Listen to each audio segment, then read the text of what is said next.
waiting for the mail. Actually, to be honest, what I'm gonna do, guys, I'm gonna click my own stream, copy this, and go to my. Did I actually remove Discord? Ooh. Ooh, ooh, ooh.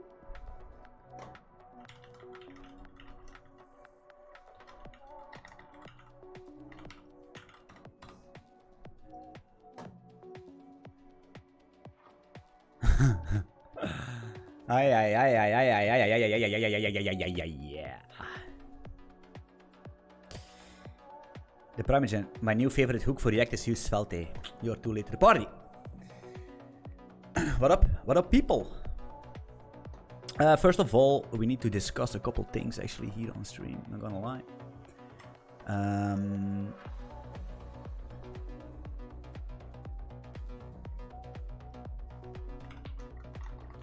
I'm live, mate.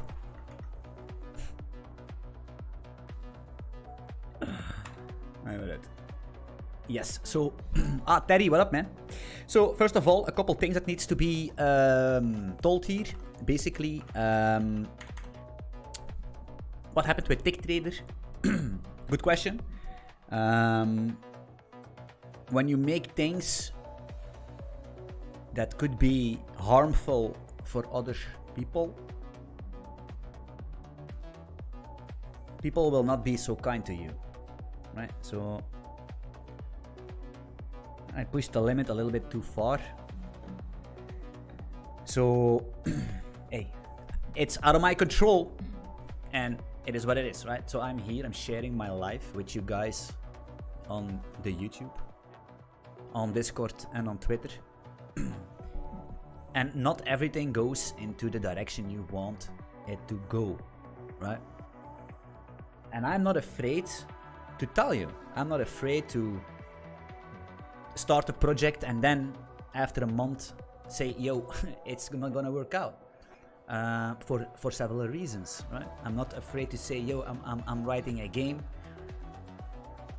in Odin, which I actually started to write in Golang, but I swapped to Odin, and then now I say, yo, but I'm going to rewrite it back to Golang, which can be very weird for people to see. But I'm not I don't care, right? By the end of the day, it doesn't matter, right? So it's not always happiness and moon, how do you say that? And sunshine. That's not true. That's not gonna happen. That's also not in my life, and it's probably also not in your life. But it doesn't matter, because by the end of the day, there is a group, not quite sure how old you are, but there is a group, a rock band called Linkin Park. And Linkin Park, they made a song.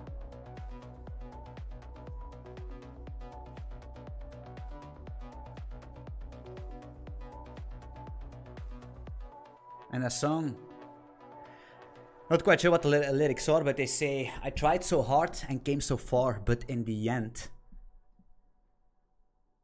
it doesn't even matter. You know what I mean? It doesn't even matter. That being said, well, we are back in our favorite language, Golang, to see how far we can get this thing. So I build games basically all my life. I build 3D games. I have another YouTube channel also where I build a game, 3D game, The Last Windjammer, which is probably something I really want to do, but the thing is it's 3D and it's, it's a scope bigger as the fucking Mariana Trench. So I cannot do that. So we're gonna make another thing, which I think Golang can handle. So let's do that here. And I want to release it on Steam. So I'm gonna keep the scope small so I can actually release something for once in my fucking life. So I'm gonna link the Steam page later on so you can all wishlist it, because it's going to be a good game. Alright, cool. Can you tell me why you prefer Windows and not Mac or Linux? I'm basically developing on Linux, to be honest. It's WSL2, which is not Linux, it's Linux, but it's also not Linux, yada yada yada yada. But Windows is fine, because if you want to play a game or you want to have some other software, you have Windows, because on Linux things don't run most of the time.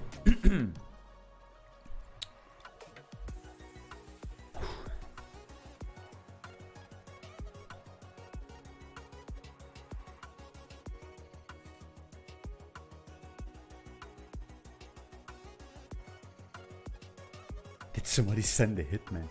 No hitman. No hitman. But I have NDAs. I worked in the industry for a long time, and I have fucking NDAs all over the fucking place. Man. It's crazy. Anyway, so where are we? So basically, doing a rerun in Go. Let me actually kill this thing, to be honest. Actually, to remove this. Make run, so we can see what's going on. Undefined why. That's actually true because I'm doing some stuff. Let's comment everything out and let's make run. So you can see what's going on. We have this tile map here. I cannot move because I'm collided with my own tile. It's gonna be amazing. It's gonna be some Vampire Survivor thing where you can. Everything is based on the tile. Of course, this is basically just not styled yet. We're gonna make that. We're gonna style that with whatever we need to do. First of all, we need to do the mechanicals, right? So what I'm gonna do, I'm gonna shoot bullets so we can actually swap the tiles. The thing is, I need an entity system. So that's what I'm gonna do. So we can actually shoot bullets and have some fun. So we're gonna have entities here. I also wanna have an entity stable. Map.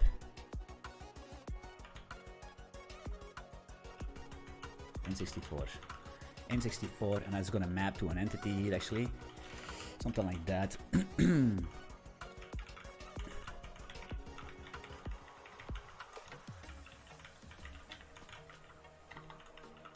Int 64, 74. That's something new. That's for Golang 1.22. Entity. So we're gonna have a slice of entities, and we're also gonna have a table. So the slice is going to be later on. I'm gonna pre-allocate it big, but now it's fine. We're gonna append because I don't have any much entities. But if we're gonna start with particle systems, which we're gonna do, the tile's gonna explode for some nice graphics, right? That's what we want. Bullet hell. We want to make a bullet hell, so it's gonna be bullets all over the place, particles. So yeah, we need to do maybe arenas. Golang arenas can come into play. Who knows? Who knows? That's for later on. Optimizations later on. So we're gonna make this entity stable so we can easily look up to delete, and we don't need to look to the slice to actually delete an entity, right? So we're gonna maintain two things. Yeah. So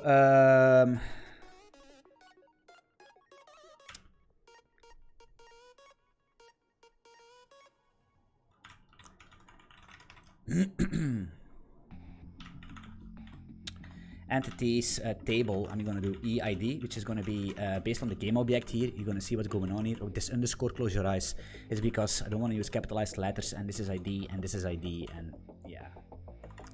So it is what it is, right? Like I said, close your eyes. It's 18 plus sometimes. Entities table. So we're going to check if okay. Then we're going to actually do something like this.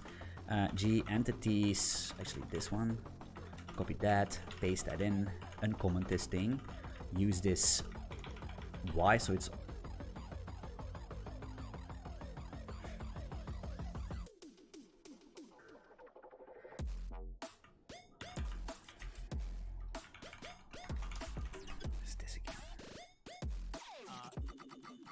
oh yeah.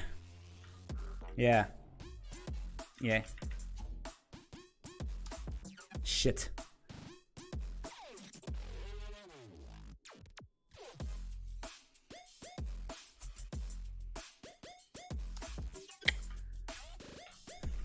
Yeah, it's fine. I'm gonna...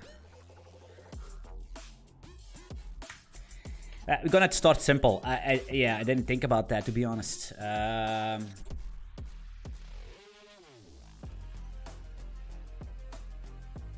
Actually,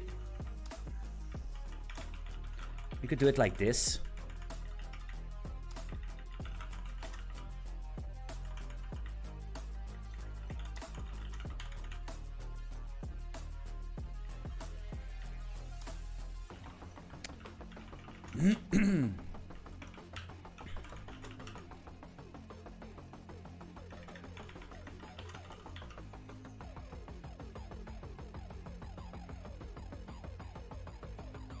Wait, I'm thinking it. So if I do a len entities, then I'm gonna have 1 0 minus 1 10, something like that. Maybe.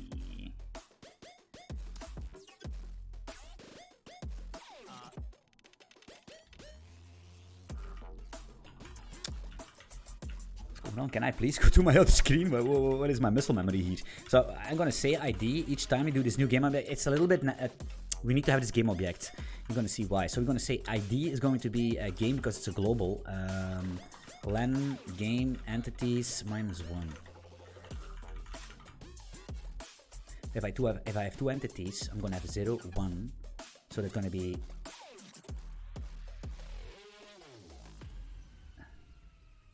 why am I so stupid? So 0, 1, len 2, new ID is a len 2.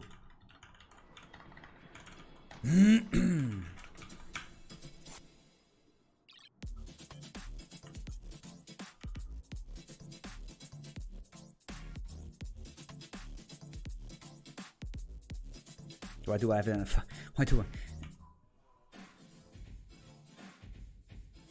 why do I need this fucking entity table then? I don't need it. Because that's the index.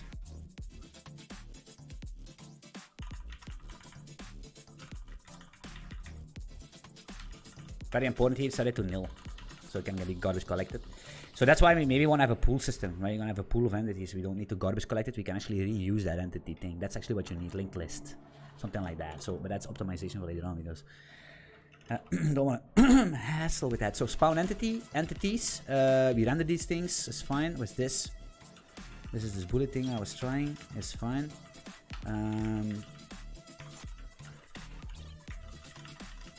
So new bullet render. So what we're gonna do, update actually first, always. Paste this, fmt, println, updating bullets. Maybe we're gonna give this some kind of a position so we can see what's going on. Nothing, to be honest.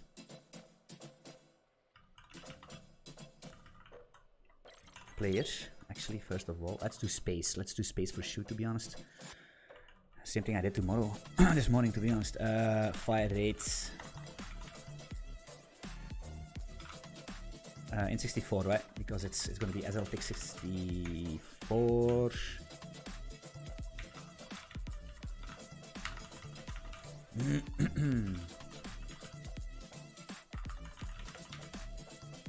So his fire rate is gonna change based on pickups, based on weapons you're gonna carry, right? That's the thing. F keys is gonna be, of course, we need to have a key map later on. I understand. An action map, right? What's going on here? Please, can what's going on? Oh, I'm getting jibbered by my own keyboard. SDL.scan code space. This thing, gonna click with my mouse because I'm lazy. Is 1 be fire.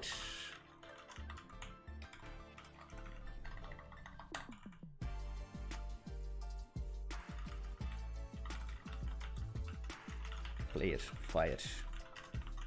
F P last fire.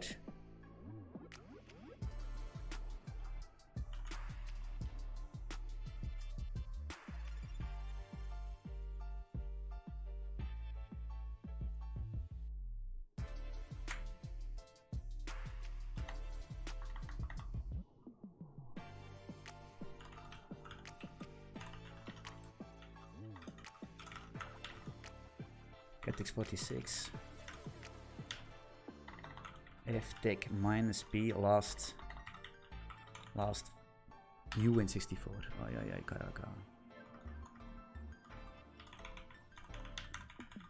Yes, of course.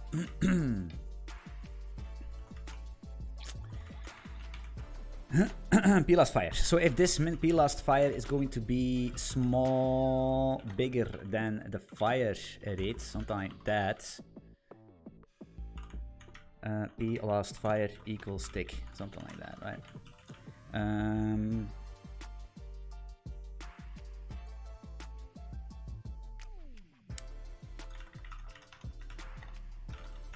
New bullets. So new bullet, we're gonna have actually, to be honest, a position here, which is gonna be a vec2 F. Vec2 F.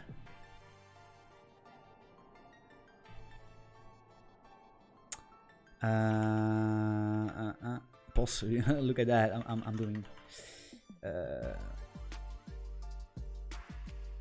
Oh man, this is so nasty because we have this game object in here. Oi, oi, oi, oi, oi, oi, oi, oi, oi, oi, oi, oi, oi.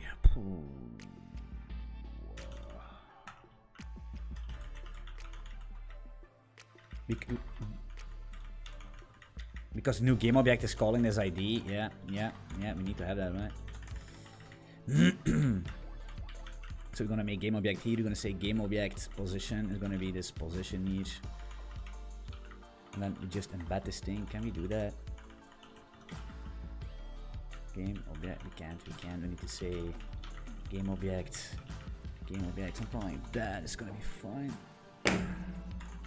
Of course, we need to have a velocity and color and all that. Actually, color sits in game object. It's a default bullet, right? So we're gonna say, actually, to be honest, game object color red. If you want to see what color is, it's basically just RGBA, yeah? Why can I not close this thing? Alright, so it's gonna be a new bullet here. The position is going to be the player position, right? Of course, we need to tweak that. Oh man, I can't even type anymore today, man. It's crazy. Player position here. And I'm gonna say game spawn entity bullets. Right.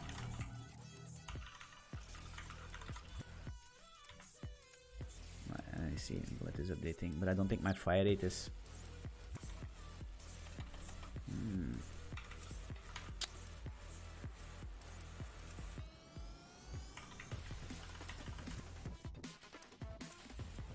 We can actually test that, right? So how are we gonna do that? We're gonna take this bullet here and we are gonna say, I'm gonna leave this bullet update statement here for just to see if we actually clean it up, if it's going out of bound later on. Hey.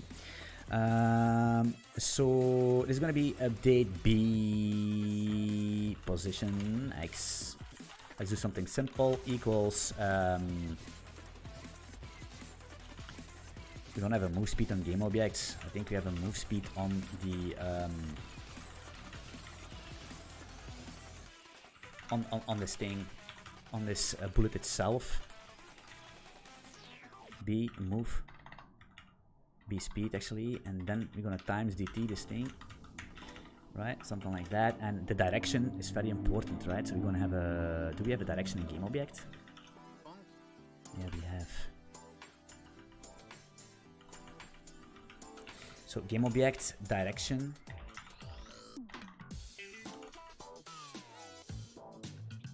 is going to be a vec. Actually, to be honest, we could do this, right? It's going to be instantiated. It's going to be 1.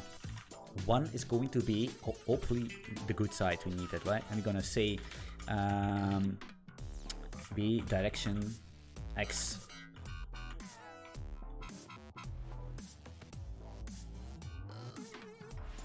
What do we have? Player. Player direction is also a vec to have, to be honest. So let's do that. Vec to f.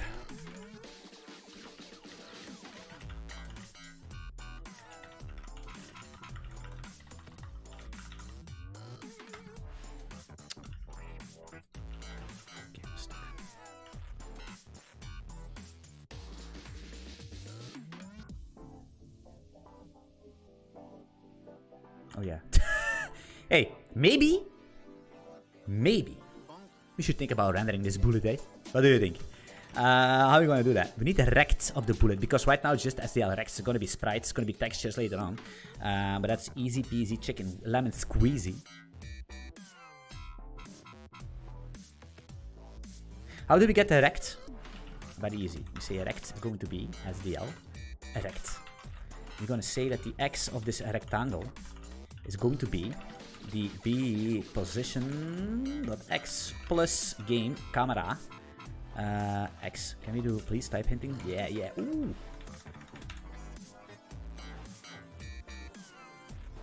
We're gonna truncate this. So truncation is perfectly fine because we have screen space and world space, and I'm gonna explain what I mean by that. Man, what's going on with these things, man? Can we stop with these floats? For calculations, it's better to use floats because floats is the most optimized thing in the world, right?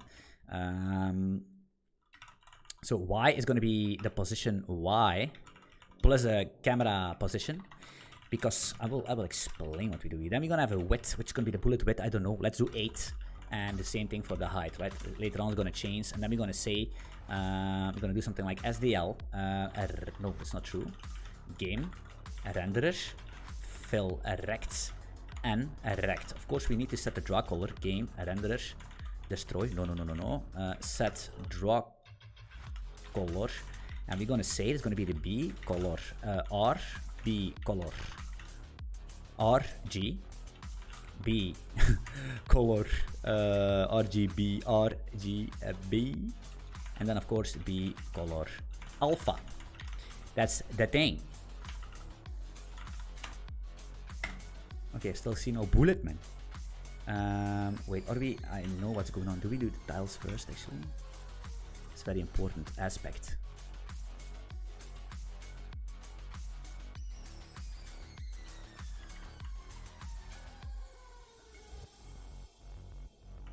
Tile map render, entities render, player render, present.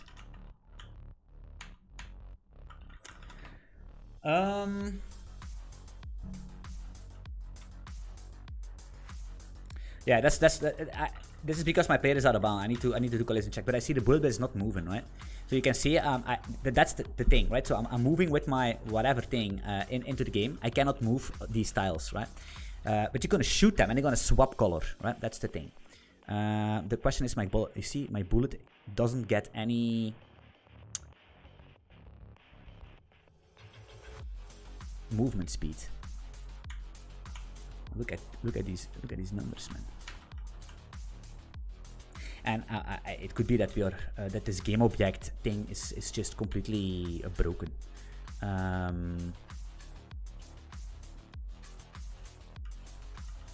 No, it's not true. Speed is 0, right? Because speed is going to be, I don't know, 1. What is the player speed? Let's do 1, 2. I think that's going to be fine. Make a run.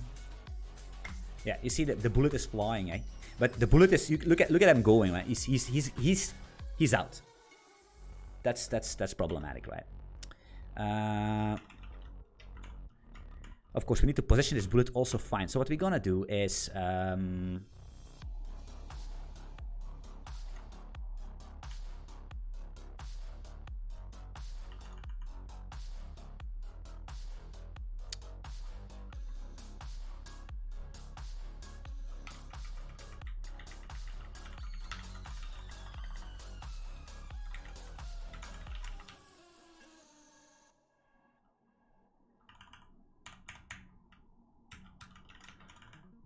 so if you go to player here, what we're gonna do is we're gonna instantiate a bullet based on the player's direction. The thing is, we want to clamp it later on. What I mean by that is it's gonna be direction. It's gonna be a 4 movement shooter, right? You can shoot up, down, left, right, not diagonal. That's not a thing. So we're gonna do p dot direction here, so the bullet will actually move into the direction of the player, right? If I go down, you see.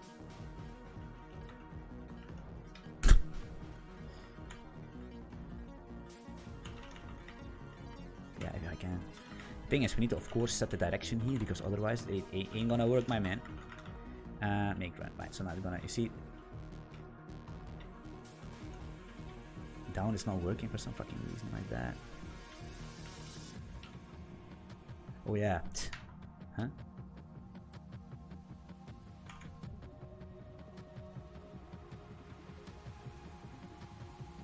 Yeah, of course. Of course, Anthony, what are you doing? Alright, so that's the thing. Now we can shoot down and diagonally, and now we need to move the tiles. That's what we're gonna do. We're gonna change the tiles so we can have some basic mechanics in the game already. And then basically based on your pickups, based on the enemies come in, they're gonna change the tiles, you're gonna shoot them, ammo is gonna spawn, new pickups gonna spawn, you're gonna build your character, right? You're gonna build it, because it's gonna get harder and harder, so you need to pick up things, but sometimes you cannot pick up things because they are on tiles that you cannot access because you don't have the correct ammo to access them, and it's gonna be nice, it's gonna be cool.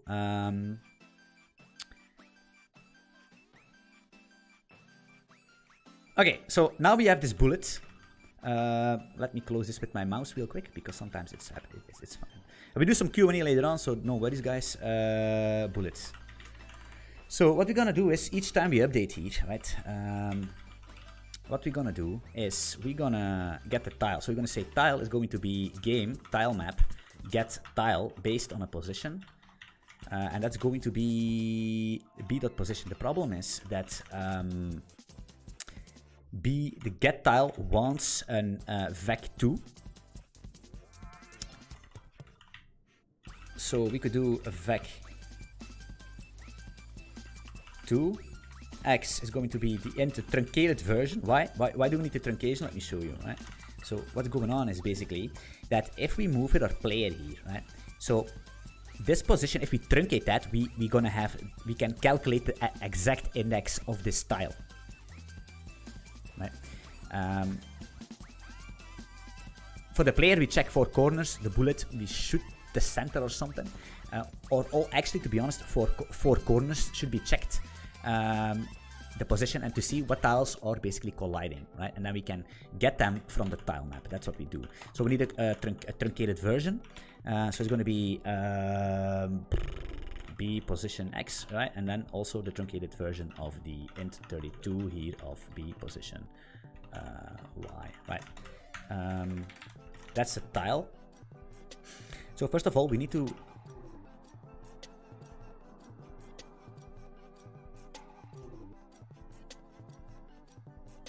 this tile can be nil. We're gonna see, we're gonna crash the game right now. We're gonna say tile. So tiles are gonna have variants, and based on the bullet, you're gonna change the tile to a specific variant. Of course, right now there are just solid variants and air variants. And air basically means the player can walk through. Solid means the player cannot walk through. And then you're gonna have like slow tiles, fast tiles, tiles that will inverse your movement and all that stuff, right?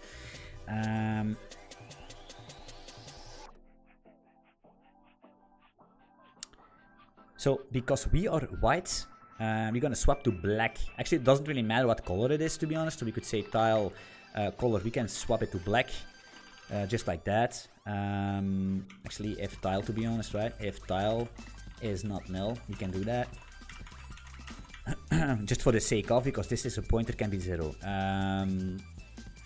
We're gonna set this tile color. We also gonna set the tile variant to, for now, should be based on the weapon of the player. But for now, we're gonna set the variant to air table, air thingy, air tile, right? So if it's an air tile, I can move through it. If it's a solid tile, we can't, right? So that's what we're gonna do. Let's make run, and hopefully, so you see, I'm stuck because I'm basically on a solid tile. But if I shoot right now, you see, all the tiles are basically. But you see what's happening, right? It's the game is doing weird stuff, right? You see, now I can move, right?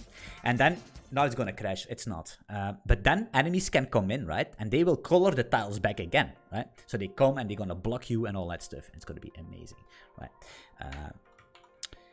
So first of all, we need to do some collision checks. So first of all, let's make run again.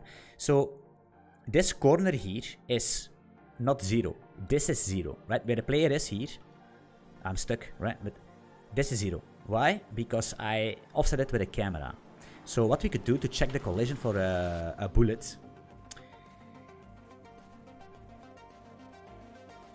is, let's make another function for that. Func b bullet is.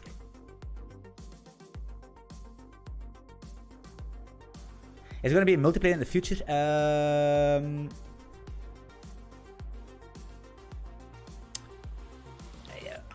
No, not yet. No. Like, it's more of the genre of Vampire Survivors, Binding of Isaac,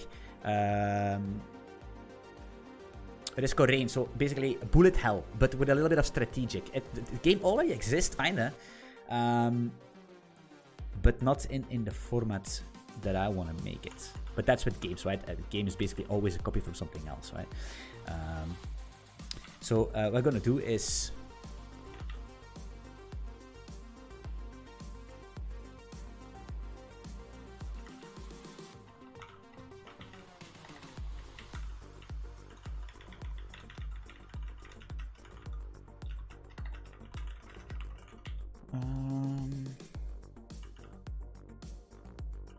so what we're gonna do is, so we're gonna move this thing And before we move,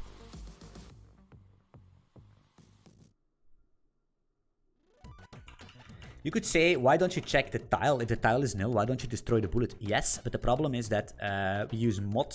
So once the tile goes over in the right direction, it's going to pick the tile from the other side. So we cannot do that. So we need to really check the bounce. So we're gonna move it first, and then we're gonna check the bounce, right? So B, check level bounce.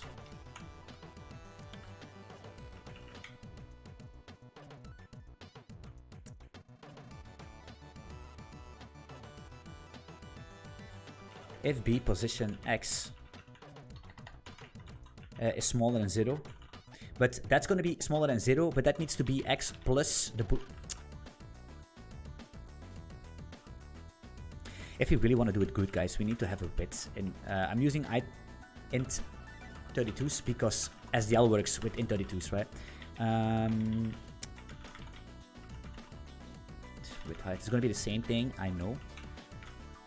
Let's 8.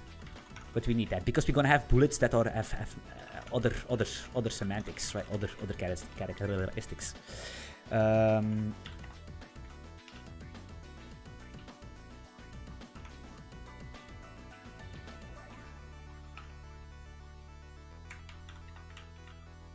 Where's my type? It's going, it's nowhere because this is an error. So we're gonna say this the X movement plus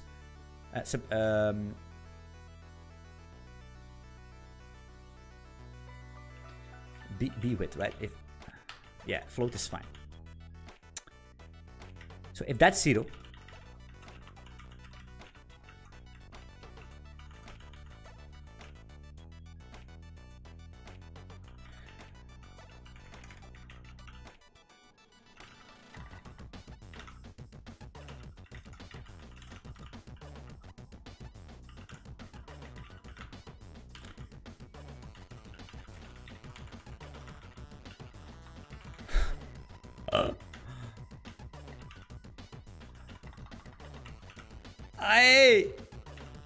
type it, man.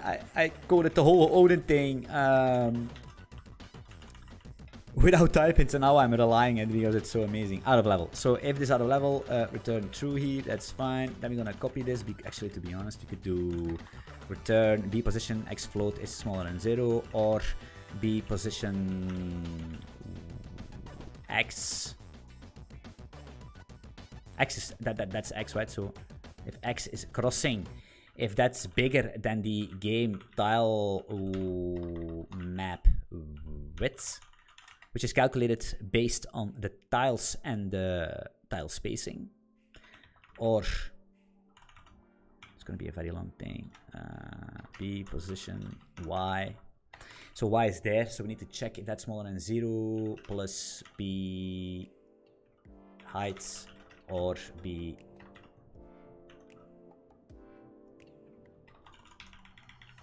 0, and then we're gonna say B position. We're gonna clean that up. Sure. Position Y is gonna be bigger than the game tile map height.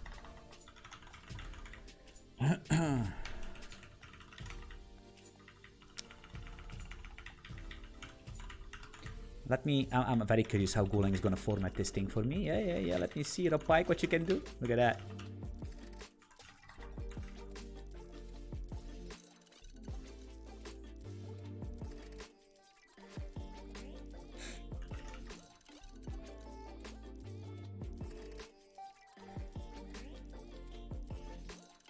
Okay.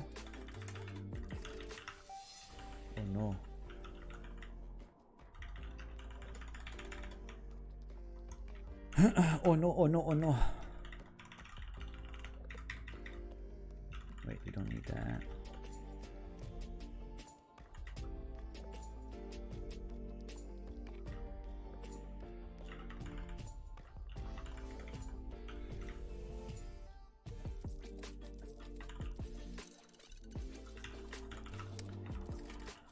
It's gonna be...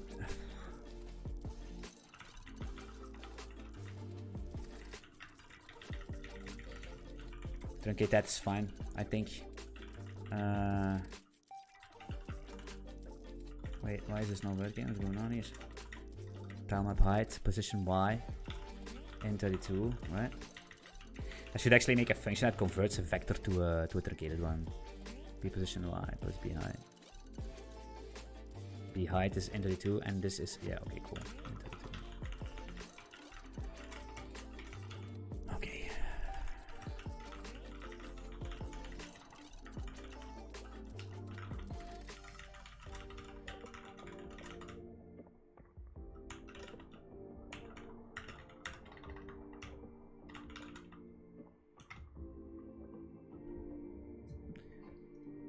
That's pretty cool. So let's actually, we're gonna have destroy because we're probably gonna play some sounds or something. I don't know, B, bullets, let's call destroy here, right? I'm gonna say game engine. Destroy entity B. We need to be careful because we need to call it at the end because it could be that we have some destroy mechanics, you know what I mean? Destroy stuff.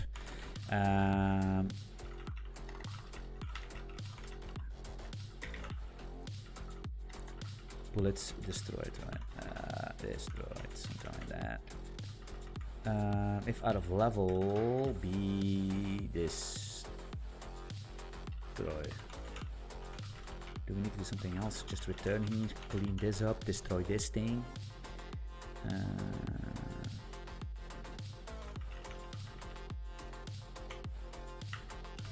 Okay. Alright. We gaming. Look at that. Boom, boom, boom, boom. Okay, so the problem, yeah, this. Whoa, what was that? Did I game out of bounds?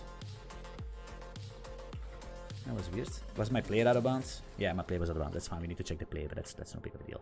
Updating bullets. We know that is fine. Destroyed is fine. First time in the channel. What's the game's name? I don't know. Tile Invaders, Tile Mania, Tile Slayers, Tile Survivors. I don't know. Something with a tile. I have no fucking clue. I don't know. I actually don't know. I'm gonna tell you a secret, by the way, because my company exists for 8 years. And my company is called by my first game studio, Miss Pixel. That's my company's name. People ask, why is your company called Miss Pixel? Because I made games, man. This is not the first one, and it will not be the last one. Of course, the question what it is, are we going to delete this one? That's the big question.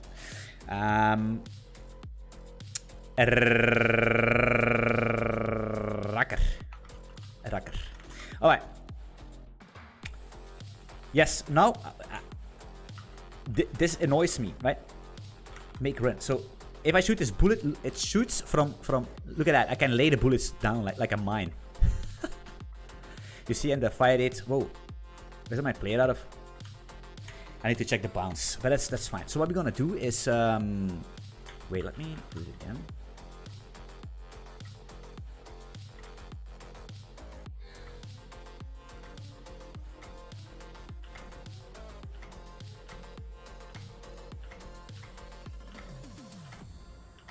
Nice particle effect. Couldn't harm. It's just but yeah. Okay, fine. It's fine. All right. We're gonna center the bullet before the player, based on the direction of the player.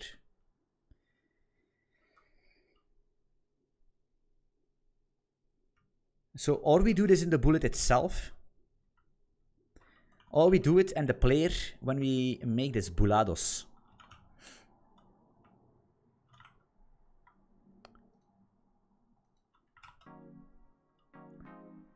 Chance!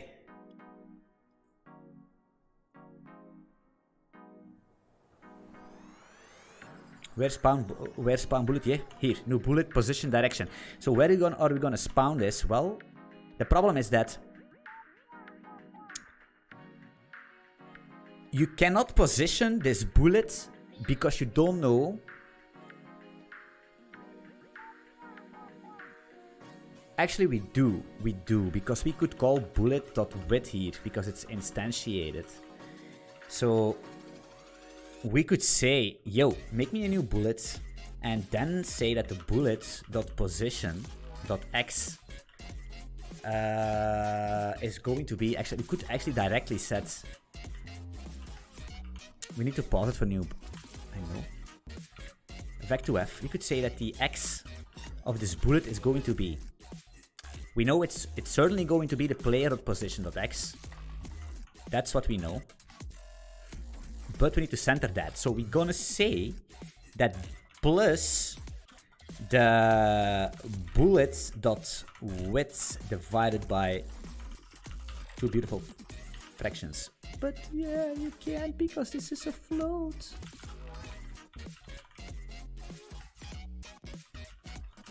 Then what am I doing here? Let me first check the error before I'm actually doing conclusions here. Bitch max style floats.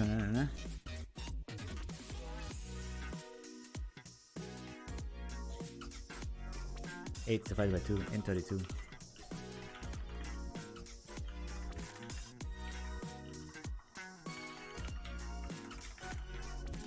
I know that this position is going to be a float. I completely understand. This is going to be an integer. I completely understand. So if I make this an int 32, my baby. But the problem is that this needs to be a fucking float. Well, let me do this.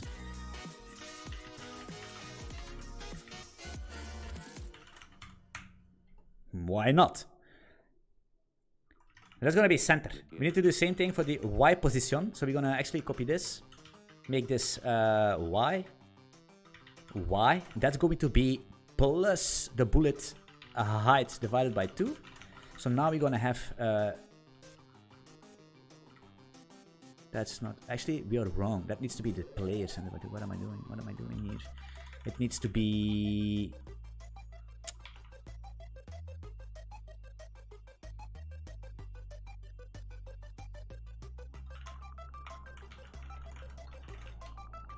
static polar.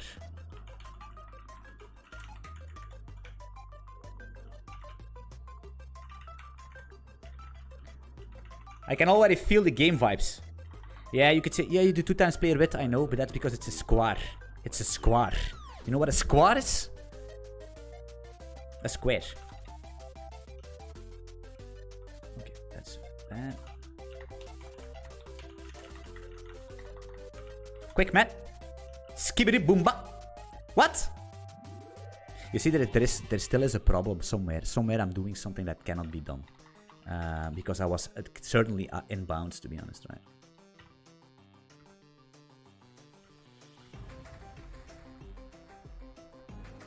What's going on here?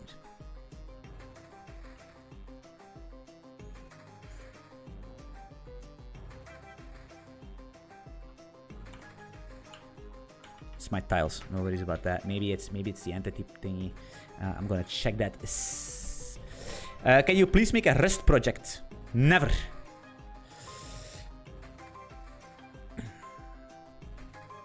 Forget that language. I'm gonna give you a tip, man. Like I said, if you really want to have a tip, forget that language in your life. It's bad.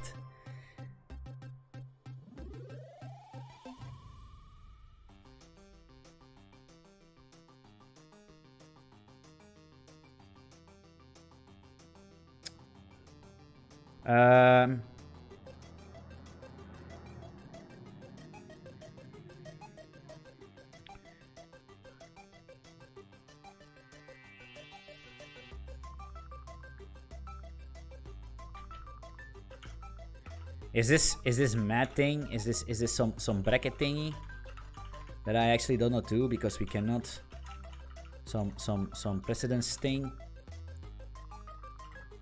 Can we shoot a bullet? Yeah. Yeah, you see.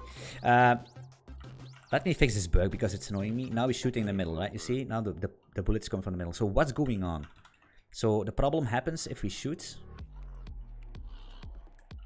Yeah, we need to also make sure that if we stand still, we take the last last direction, right?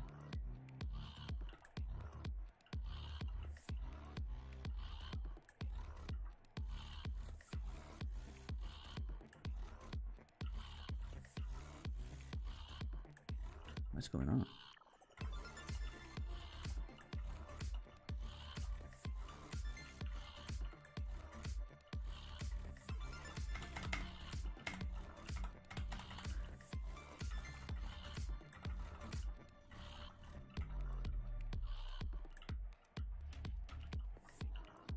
Anyway, it doesn't matter. We're gonna fix it later on. So now it's actually good. The last thing I want to do is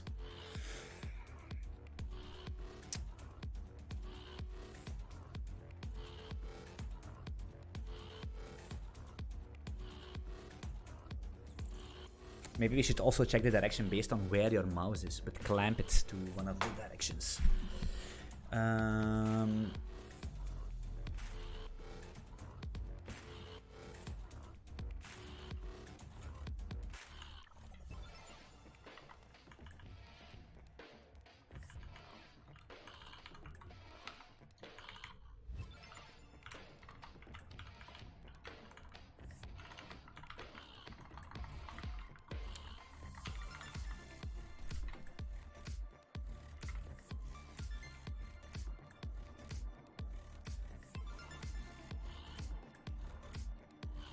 Yeah, that makes sense, yeah.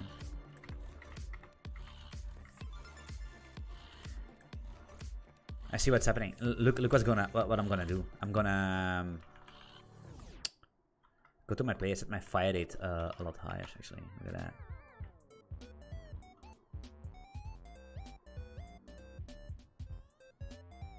It's not fire rate, it's basically fire delay. Right. So if I set it to 100, it's gonna be faster. It's a little bit. You see? So the problem happens that you spawn an object and then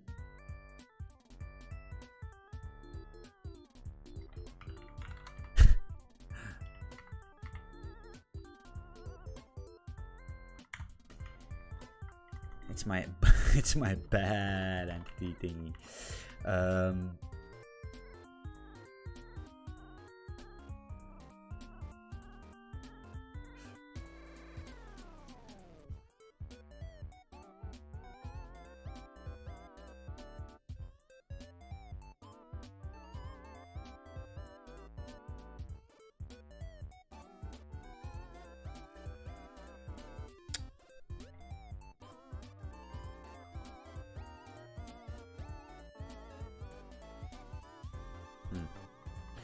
So you can solve it a couple ways. So I'm gonna solve it by increasing the fucking fire rate, so we can never have that problem. Isn't that amazing? So why can the weapons shoot fast? Because we have a problem. Like now it's not gonna happen because you cannot shoot faster than the next bullet is coming. I cannot even shoot bullets anymore. Oh, I can. It's my fire rate. That doesn't work too well. Oh, is my spacebar broken?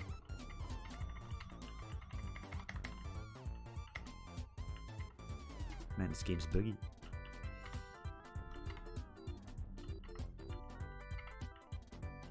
Alright, that's fine. So, next step.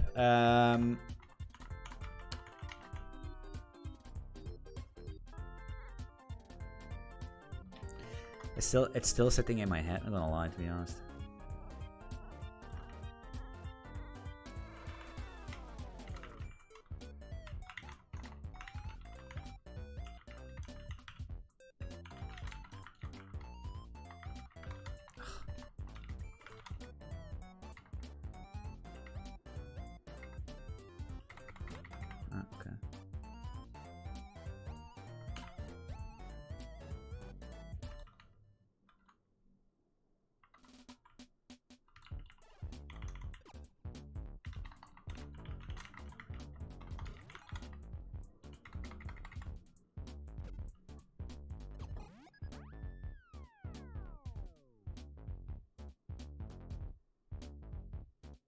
That seems good.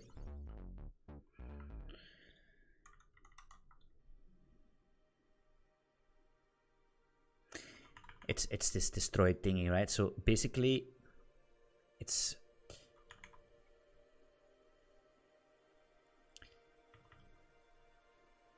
this happens in a fucking loop, right?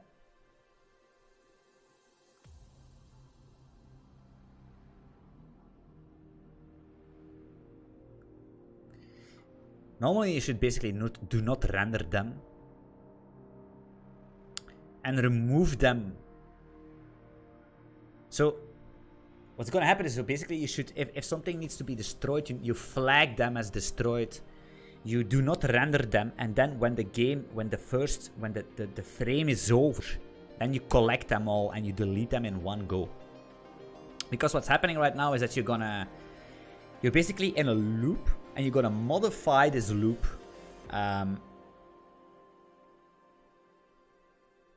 when it's looping. So that's bad news. I already did some similar mechanic in the training engine where all this needs to be deleted, but we flagged them as filled and then deleted them all in place.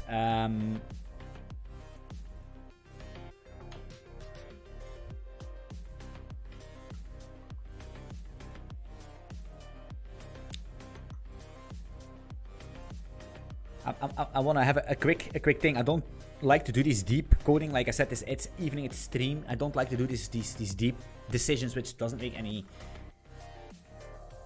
sense for now to do it right now. So what I'm going to try to do is go here, game object. I'm going to say like is destroyed or something. As a boolean, right? And what we're going to do is, instead of actually do this, we're gonna not do this real quick because it doesn't really matter. We're gonna say that this e dot can't. We're gonna do nothing. We're gonna just do with bullet itself. We're gonna set ourselves to destroy it just for the sake of thing, right? So destroy here. We can call that. And we're gonna say b is destroyed is true, and then actually it's gonna call render on this thingy. It could be the game engine that does this. Maybe the game engine, the game loop itself. So we could actually do something like in the render fe.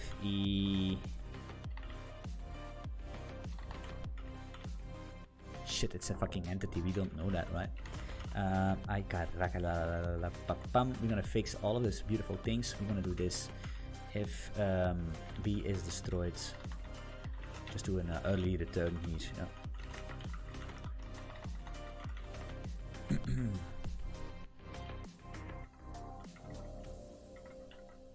All game engines.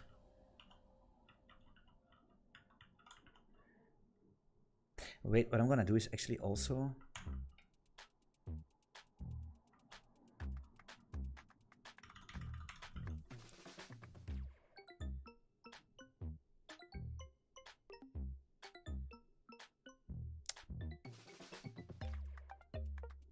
I have an idea, guys. I have the best idea in the world, because I'm gonna delete this.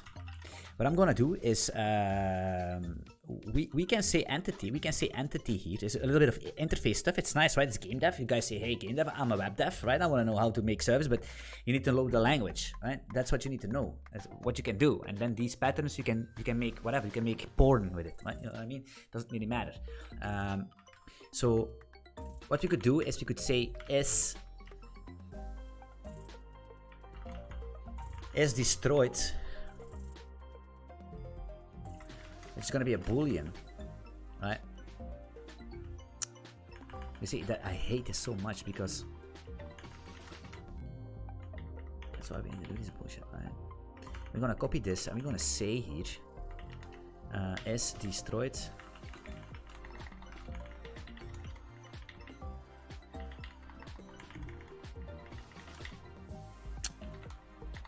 G is destroyed, like that. So what does this mean? That means that we don't need to basically implement this. That we don't need to do anything here. We can call destroy here, perfectly fine.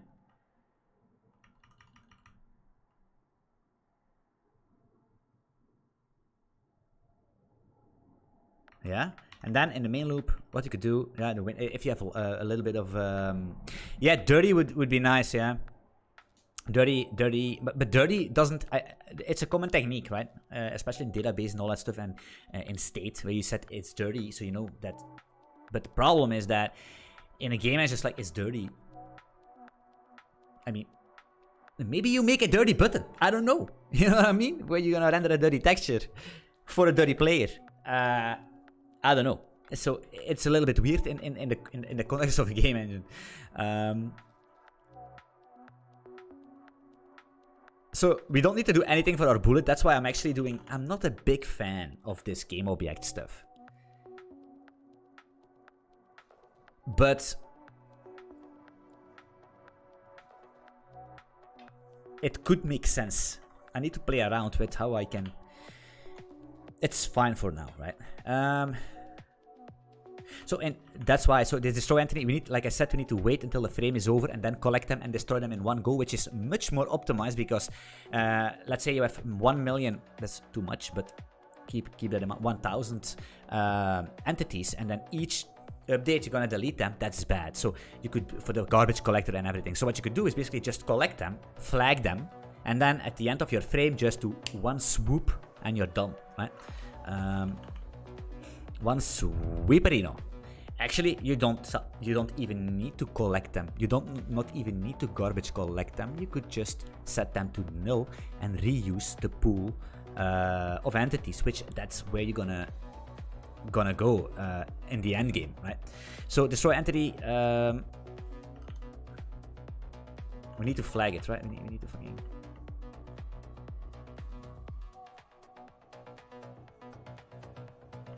You could do that in game object if you really want.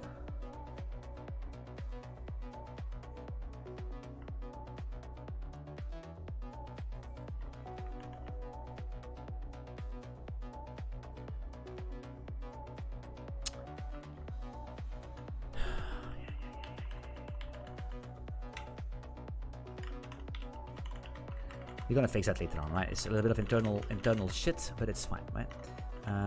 That's nice. And then now we can actually have access here because now we can actually say here.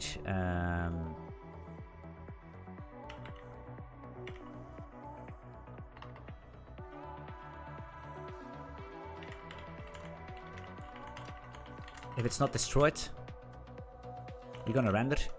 We do the same thing for update, right? If not up. Then we're gonna update this thing, right?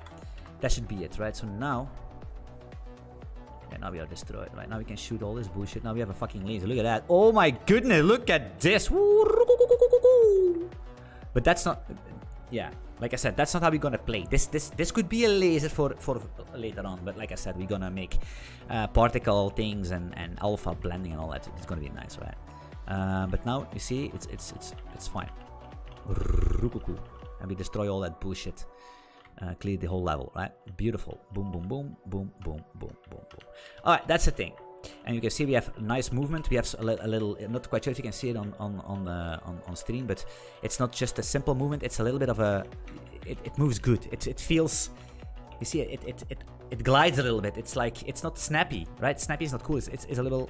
It's important. Good movement is needed in these games, right? Alright, so what we're gonna do next? So we have these bullets, that's fine. So we're gonna mechanically, I have a good idea on what needs to be implemented, but we need to test these mechanics. So I think what could happen is to see how enemies, because by the end of the day, I think let's first start with adding some enemies into the game. So then we can see how they influence the board. And then we can start with adding ammunition. Very important because you're not going to have unlimited ammo, I think. Or maybe it is, I have no clue. Because it needs to be a little bit of strategic. Maybe not. We will see. We will see.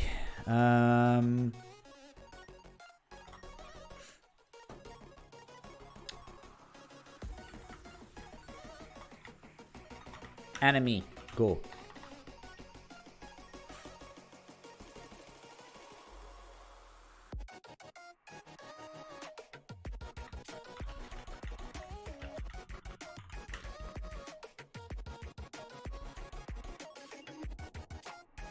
But Luis, we have the, maybe the chat is delayed, but we have a flag, right? We have the is destroyed flag.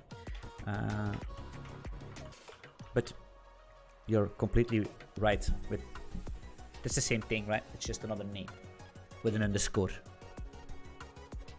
Why not? Cooldowns, pickups. Yeah, like I said, there are gonna be pickups and everything. So, but first of all, we need to make it like there are a lot of things we could do, right? So, but I have time. I have 3 months, and then it's gonna be a release, right? So I'm gonna make. I have 3 months to just chill and do nothing. I don't need to work. I don't need to do nothing. I can just wake up, train for my marathon, grow my muscles, and code my game. That's the only thing I'm gonna do for the next 3 fucking months. And stream for you guys, of course. So you can all wishlist the game. Just to see, actually, guys. Like, game dev is not the best, right? So if you go into web dev, you're gonna earn much more money. Unless you are solo and you can actually make a good game on Steam. And I'm gonna see how far I get it. I'm not doing it for the money. I'm doing it for the passion, right? Money is evil.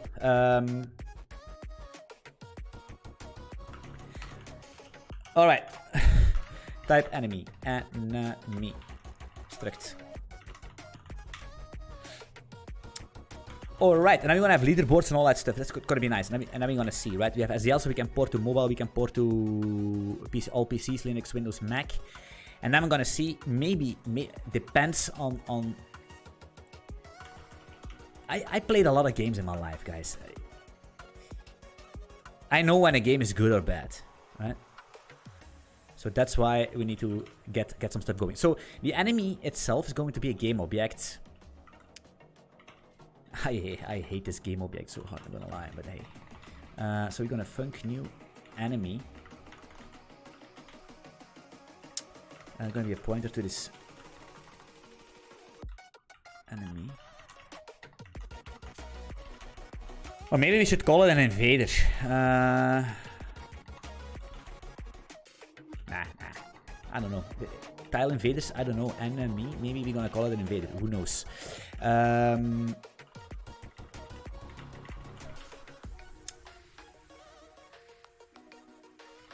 So you could see this game object thing is weird, but the thing is, it's very versatile because you do what you want to do with this game object. Like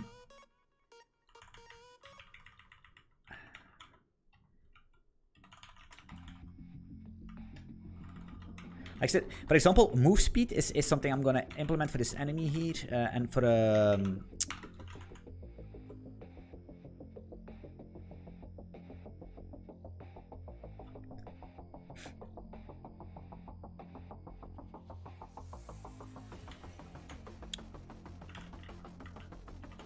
that needs to be much slower because otherwise it's gonna be nasty. This direction is from new enemy. Do we care? How do we spawn this? I'm gonna do this. I'm gonna do nothing. I'm gonna delete everything. Like I said, these colors, it's not gonna be just a coloring tile. It's gonna be they're going to be textures, right?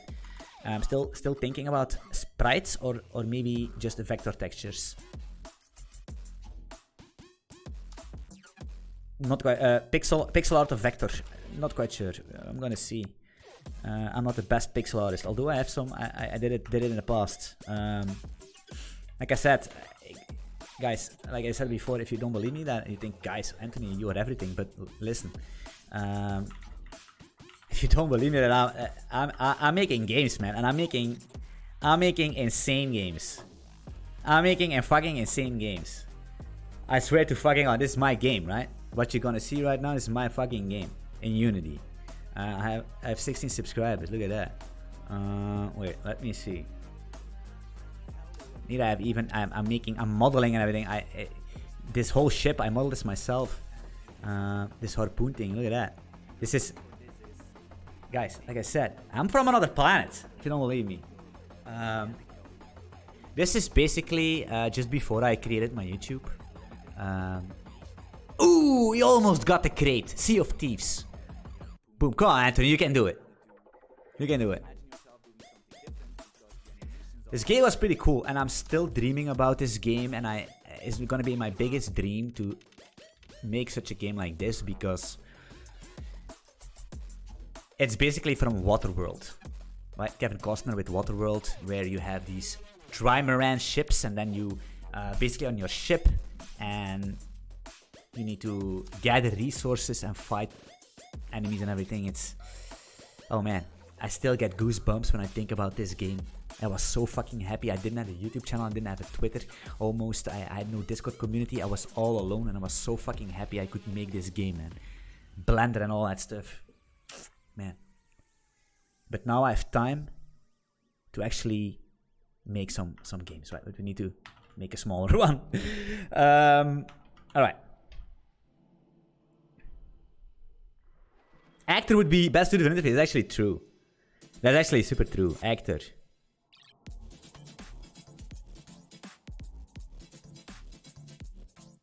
Most of other games sounds like they're close to dead starving. Yeah, it is, right? I mean,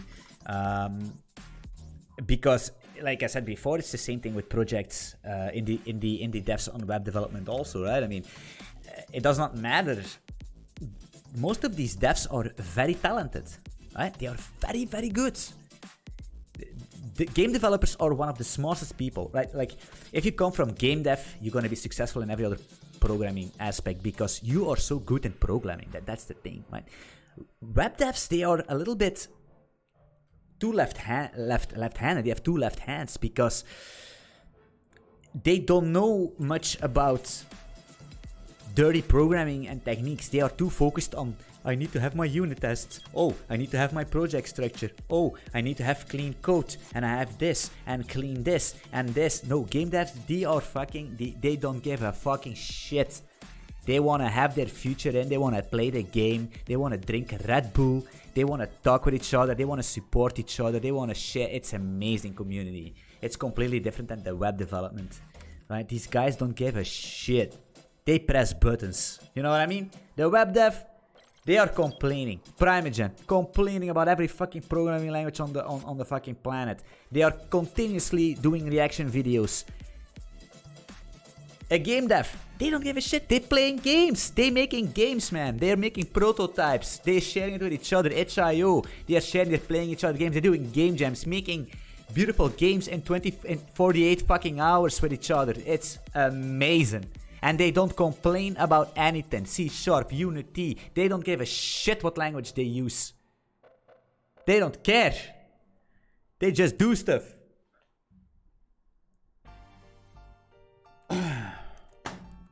Man, Waterworld was awesome, but there was so much thing. The filming is didn't take advantage of. True, Waterworld was an amazing video, and I want to make such a game like that. But hey, all right. So let's go back to the enemy actor. That's a good idea. Thank you for the suggestions. Maybe I'm gonna take advantage of that. So to be honest, a game object with height. I think we need to have that in the game object. To be honest. You know what we need to do, actually? I think this is a wrong use of this thing. So what I'm thinking here, because I'm not used to use these polymorphism, I think we need to do this. We could do this, right? We could say it's going to be an enemy. This new game object is important because for the ID, right? It's like a little constructor, to be honest, right? We call the constructor of this game object import, and we call it like that, right? Now we have E here. We can delete everything here, and then we're gonna just say return E, right? And then now we can do some cool stuff, like for example, get the width and the height on this game object. Why not? Width and 32. The same thing for height here. Just like that, right? Now we could say, for example, that this enemy gonna have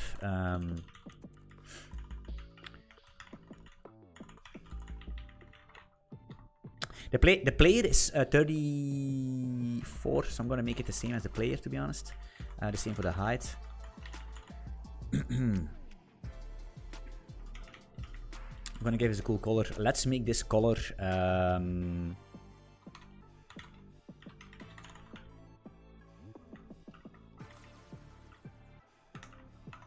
I don't know what this color is. Actually, we don't need to set the alpha. Alpha is standard by 1. We can actually adjust the alpha if we want, right? But it's fine. This, and this. Func. render dt float 64. Copy this, paste that in. Call update here, delete everything inside. So the cool stuff is that we could actually, why do we need this? Now we can actually call getRect on a game object, right? You could do this right now. So this game object, you could make a function here, func g game object. Man, type hints are not objects like that. And what you could do is gonna call getRect, or actually, to be honest, you could just do rect on this thing, which gonna return an SDL rect, which can return an SDL rect just like this. You're gonna say x is going to be g position x plus game camera x.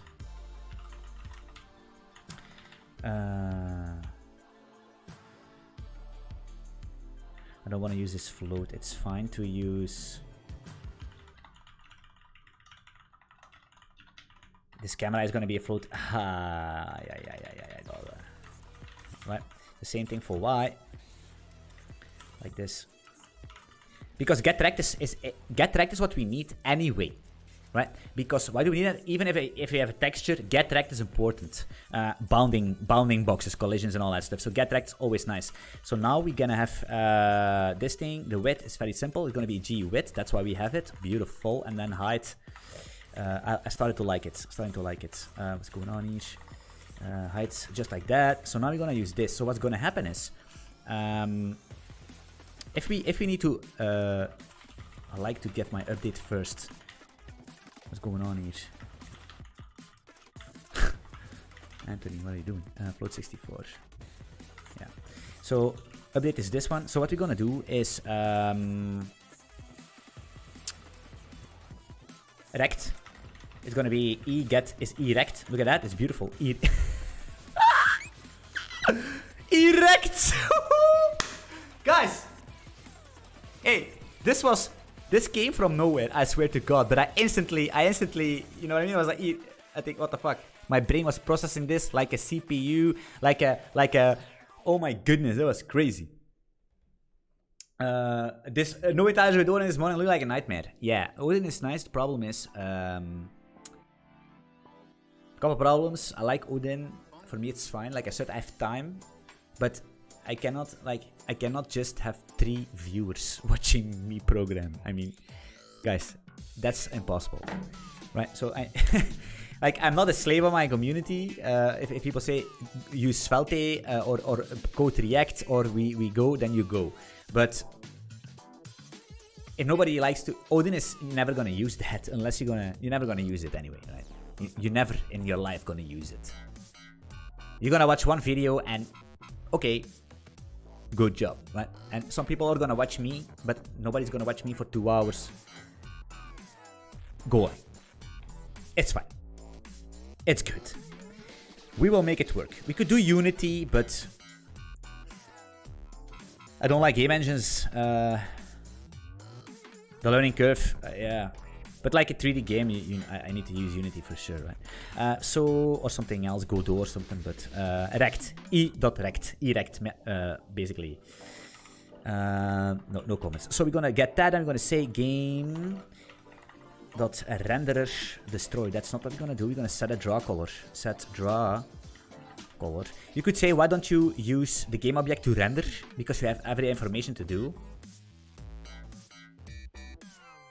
We could, if we specify what type of game object we are, maybe we are a rectangle, just a simple rectangle that needs to be filled. Maybe we have a texture.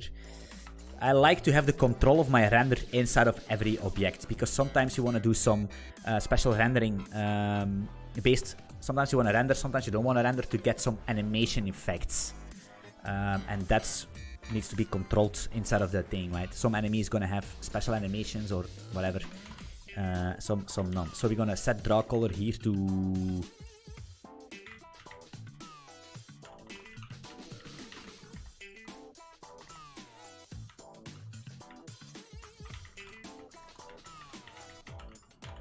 like this, and then we're gonna say game renderer fill rect for now because we don't have anything else, and then end rect. Look at that, that's beautiful, right? So for updates, what we're gonna do is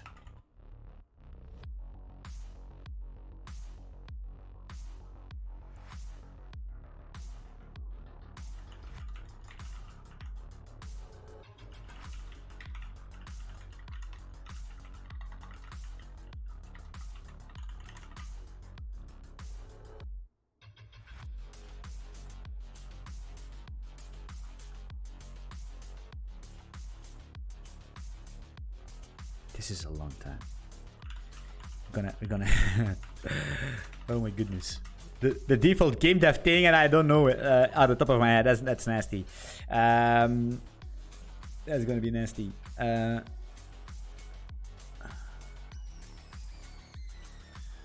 you gotta find a way to put these nuts in the code. Yeah. Yeah, the rewrite took me basically, I don't know, 35 minutes because it was nothing, right?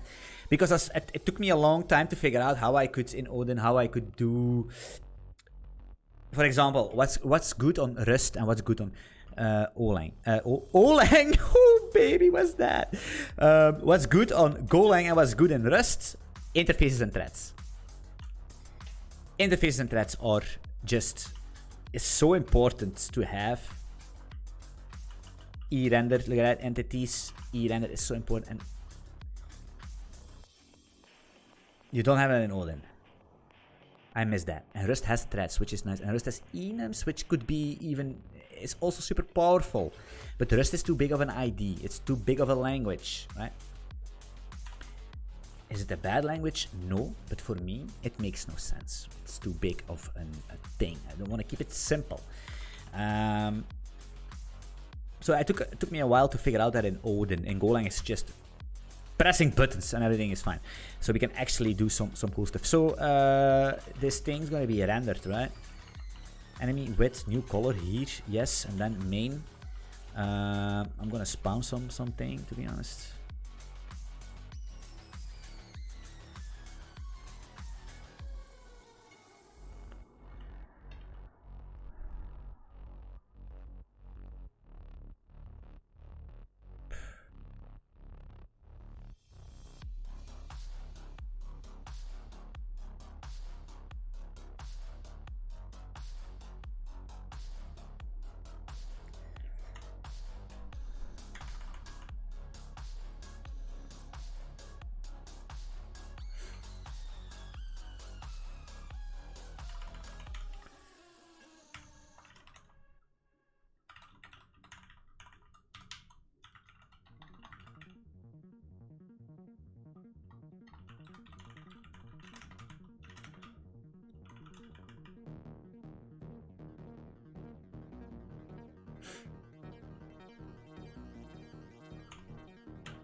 We need to find a good way to spawn these motherfuckers, right? And a system that spawns and incrementally make them, yeah, it's and stronger and all that stuff. But it's gonna be fine. Screen W. What are we doing here?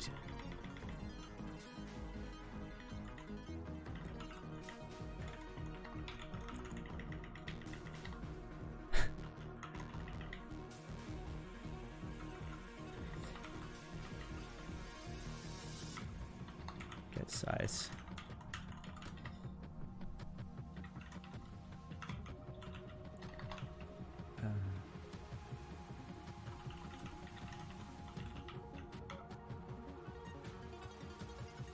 In 33, and this is amazing. What is going to return me this? What is this?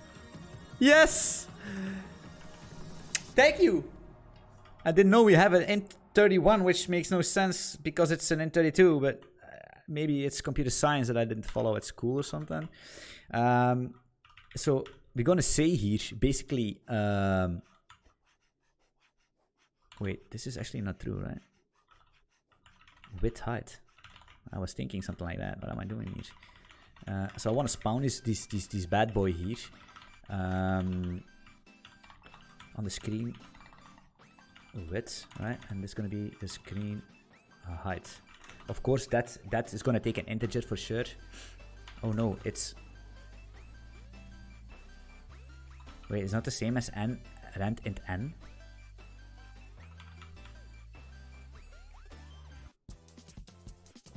And 31n!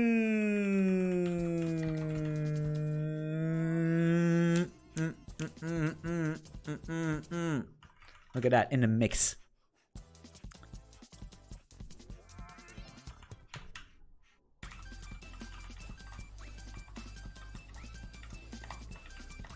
My hands are so sticky, icky. But I got the tricky. Maar enfin? Moi zie jij? Moi zie Gertje? Moi? Ja. Ja. Aye! Is this gonna be a random position or am I completely... I don't know. Let me see. Hello, enemy! Where is this guy? He's not in the game. He doesn't play. Is this random? Of course, it can be out of the screen. It can be out of the screen. This is crazy. Actually, no. We're gonna do this. Game tile map width. Game tile map. And if you height. So if you basically write everything yourself, you know actually these things, right? So you don't need to look that up in the Unity documentation. Yay! Here is he! Look at him! Look at this bad boy! Hello! Hello, sir! Hello! So what we're gonna do is we need to destroy this guy, right? We can't. So what's gonna happen is if this guy is moving, so we're shooting these things, right? These are green enemies, which are gonna have a beautifully texture later on. Yes, they do. But these gonna move into the direction of our player, and we are making these tiles free. Why are we making this free? Because ammo is gonna spawn, or ammo pickups, power-ups. For example, special weapons for like Vampire Survivor that's gonna circle around you to remove all the tiles and all that stuff. So you need to keep moving here, right? Because enemies come from every corner, so you need to keep moving. But you're stuck, so you need to shoot your walls. But this guy is moving to you, but it's going to color all the tiles in his neighborhood. So you see, and it's going to color the tiles based on the variant of that enemy, which could be tiles that are going to be inverting your movement. So if you're running over a tile, back is forward is down and left is right and all that stuff. So you need to get rid of these motherfuckers as soon as possible. But you need to find ammo, but you cannot find ammo because you know what I mean? It's going to be strategic, right? Maybe you're going to make from these, you can actually maybe block them out, right? You can block them out by having some kind of a gun ammunition that shoots walls, invert the tiles into a tile where the enemies cannot pass through. So they're gonna be locked. Everybody that spawned from a certain angle is gonna be locked, so you have some free thing because there are fucking 100,000 enemies coming from the other side. But the problem is that if the big boss is coming and he can break these walls down, and then, you know what I mean? It's the Walking Dead all over again, right? Where is Rick? I don't know. Do you know? I don't know. Don't spoil, because I'm still not watched the whole thing, and what I did know is so bad because people are gonna comment stuff and spoil everything for me. The wishlist on Steam. I don't have a Steam page. I will very soon. So basically, yes. Let's move this guy. First of all, what we're gonna do is in enemy here. Let me know what you think about the idea, by the way, guys, in the comments. Luis Vicente actually today is the MVP of the chat. So Luis Vicente, I'm not quite sure how I need to pronounce your last name, but I'm gonna say Luis Vicente is the MVP of today's chat because this guy makes sense, right? I can see, I can feel when somebody makes sense. And he tells me Rust has so much security mechanisms built in that it becomes too complex to be productive. That's exactly what it is, right? Because at its core, what Rust is trying to do is not bad, right? Because indeed, C, C++, Golang, all these languages have their problematic things. You're gonna have nil pointer dereferences, you're gonna have memory stuff, garbage collector, you're gonna have dangling pointers. Pointers that are basically never going to get cleaned up, sitting somewhere. Pointers that have garbage memory. Pointers that have garbage memory that actually could be valid, right? Could you imagine you have a pointer with garbage in it, but it's an int that actually makes sense in what you want to do, but it's not what you want because it's a random number? How are you going to find that bug? Never ever in your life, you know what I mean? Can you imagine that it's a bank account balance, you know what I mean? So there are a lot of problems with the languages, and Rust tries to solve that, but it's restricting you so hard that it's going to be very, very problematic to actually be productive. And then you have people that are trying to use Rust as a web server. That's crazy. Anyway, so we're going to update this beautiful thing. The first thing we're going to do is I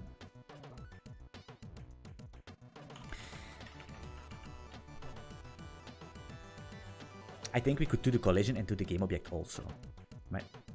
Because if you check, this enemy has the same characteristic semantics as the player. And if you're gonna check the player is a collision thing, can cross tile, you see what it is?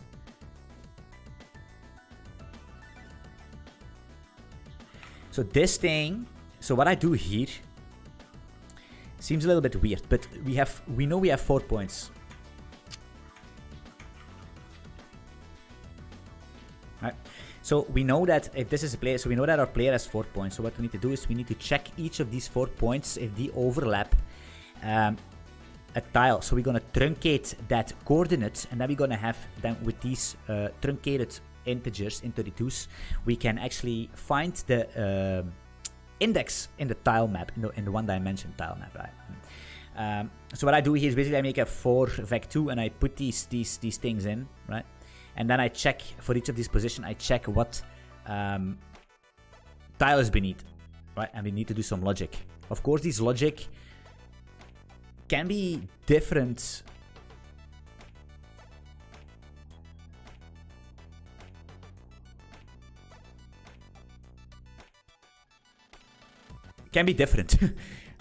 For each thing, so we need to be very careful, because if we put all this in the game object mode, in the game object, all this logic, then it's going to be problematic, because maybe an enemy can walk over tiles, but we need to find all the tiles that are below this enemy, right? Because maybe we're going to have an actor, an enemy, a tile invader that is going to color the tile that's below him, but maybe there is a tile invader that's going to color the whole fucking, or I don't know what, is going to cause the apocalypse. You know what I mean? We could make it very simple and just say, for now, just check the center or something.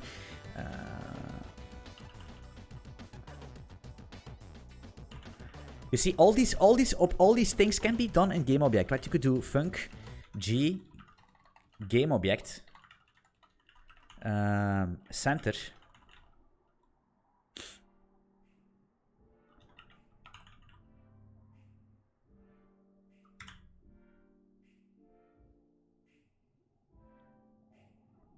Decision needs to be made. Is this going to be a vec2ev or a vec? We're going to see what it is. You could use genetics, but like I said, if you want to use genetics for a vector or a vector float, I don't know. I'd rather type normalize 2 times than I need to use some genetic things in your code. It's bad. It has its use cases, but not for a vector too, in my opinion. Unless you want to find a way to do some math. I don't know. We don't need to have a lot of math, right? Just normalize. I think we have that already in util, to be honest. Yeah, just the length of the vector and normalize. Classic stuff, right? So what we could do is center. That's very important, I think, for a lot of ways. It's not too bad. We could actually...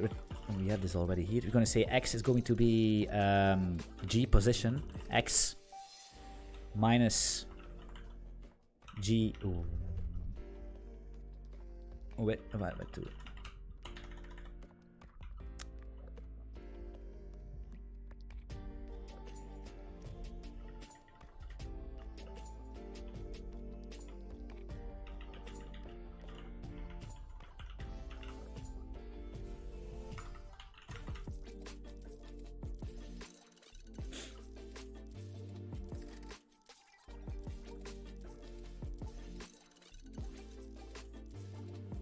Oh yeah.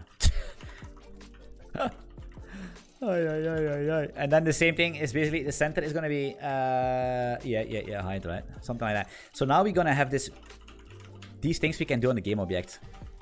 What happened with Odin 2? Ruan, you're late to the party, my friends. I don't know, guys. Hey, sometimes I need to do what I need to do. Like I said before, it's for me it doesn't really matter what language it was. But like I said, I've built up a YouTube channel and I've built up an audience. And by just saying, hey, fuck you guys, I'm gonna spend 3 months making a game in a language you will never write. That's a little bit of sad, right? That's bad. That's of course I don't need to be a slave of the community, but I also need to make sure that what I build up I do not lose. You know what I mean? That's the thing, right? So that's why we do this, and we're gonna see, right? Maybe I'm gonna get some more people from the game dev into the channel, and then we can see what we do later on. Right? We never see what the future brings. Like I said, I live day to day. Today's a good day. Tomorrow we don't know. Like in Belgium we have Tomorrowland, and they say today is a mystery. Tomorrow is a... I don't fucking know what they say. I never went to that thing anyway. So... G++, yada yada yada. That's good. That's the center. So what we could do then... now that... Is this a center? Can we have some music?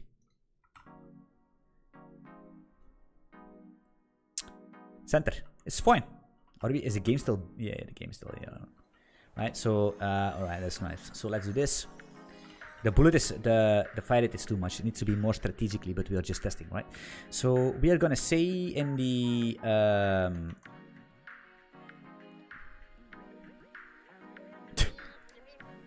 put Rust into the dump yard. Yeah, Rust is not my favorite language, I'm not gonna lie. Although I did some production thing in it, and yeah, but...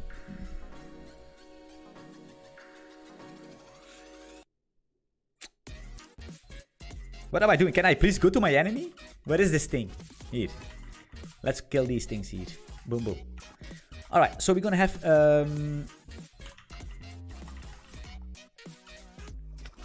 game. Tile map. Tile map. Get tile.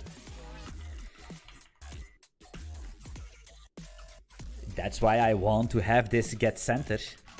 Look at that. No, this tile is gonna be...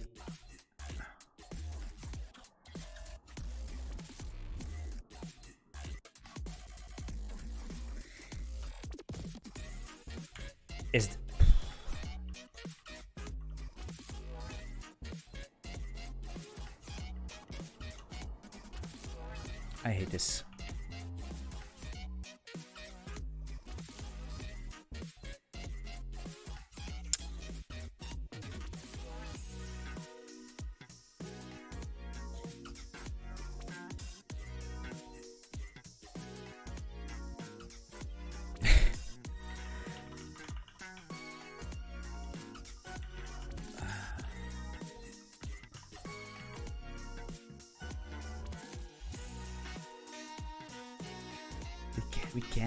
We can't. It's gonna truncate it anyway, right? I mean,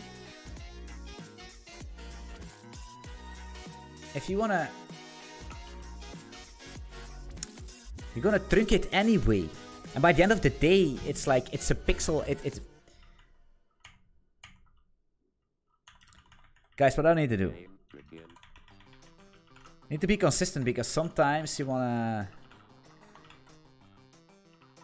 Maybe we should have more options in the thingy, but we'll see. Actually, to be honest, do I need to do this? FG. Shit. Alright, that's nice. I'm gonna do that. Right. Okay, this is the tile, and then we're gonna color this tile into tile color is going to be the inverse from what we want. So it's gonna be a white tile, right? That's, like I said, it's gonna be textures and based on enemy types and specific tiles, variants, right? So the variant here is gonna be the solid tile, right? Tile variant. Who was that? Tile variant is going to be the solid tile. Right. So that basically means that if we're gonna run this, you're gonna see that yeah, it collided with the it's a random position. It's fine. I need to shoot here. So you're gonna see that it has a white color. Wait, this is actually.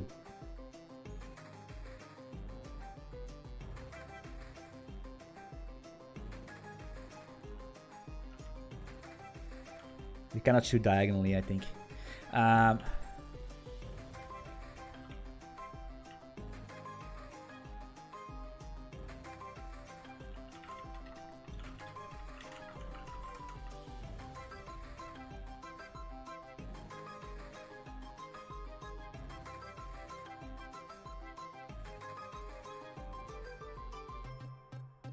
That's some bad math. You're fired! That's some cool center calculations, yeah. Why are you doing minus, man? Who's telling you that?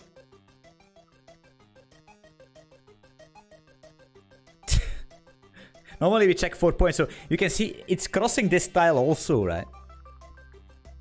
So we need to color this guy also.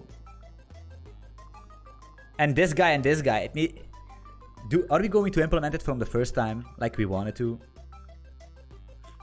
Or are we going to stick it like that so we can make it move and see it do stuff on the screen? That's always a decision you need to make. But I think it's fine. At least we fixed our center. So what we're gonna do is we're gonna move this thing. You need to help me, guys. It's a long time that I actually did this code. So we have the player pos. This is basically first we move, then we groove, right? That basically means you first update the movement of the thing, of the game object, and then you're gonna check the tile where you are, right? That's the thing. First move, then groove. That's basically what I do with girls also. You first make your move, and then you make the groove. You know what I mean?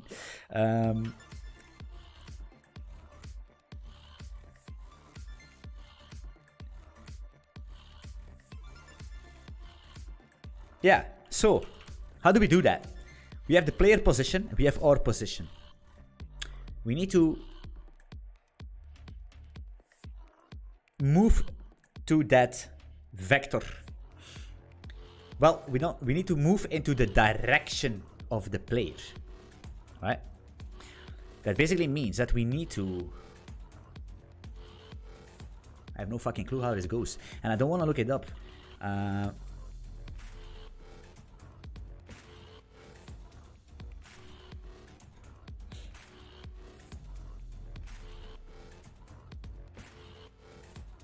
You gotta translate the position. I don't have a good vector math in my thingy, in my two function library here.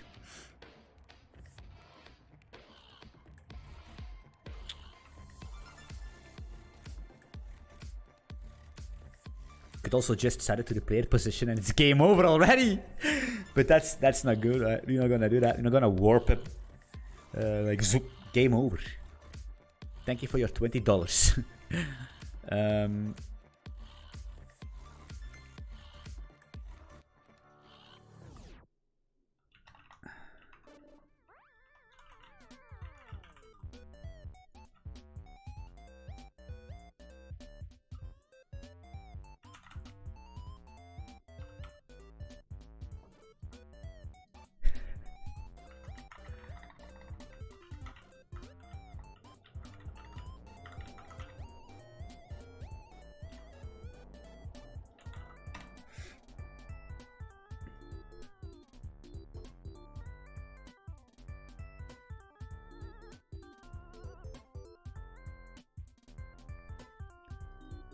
How to move the we're gonna make the simplest noob thingy. How to move the enemy to the player.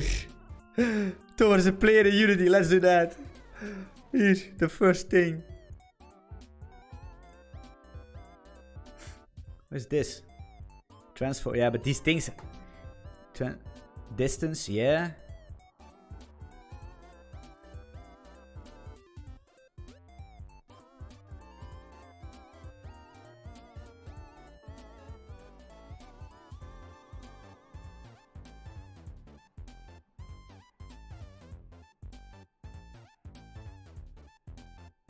Lewis, I think it's gonna depends. Some enemies will have a faster movement speed, but they're just gonna come to you, right? They're gonna come like it needs to be fast, right? It's no tile, it's no turn-based game or step-based. It's just gonna boom. They're gonna come. Some gonna come slow, some gonna come fast, just like the girls. You know what I mean? Some come slow, some come fast. It all depends on what you have in house, you know. It all depends on your magic trickerino you do, and that's the thing. Oh my goodness. Ay, ay, ay. Somebody needs to clip this. Like I said before, I say to my friend in the gym, he's making videos, fucking YouTube videos, shorts. I said, man, you just need to clip my streams, put it online, and you can make a lot of money about it. Give me 10%.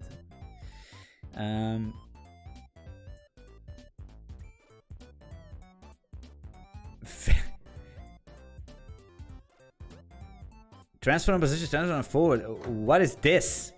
What is this code? No.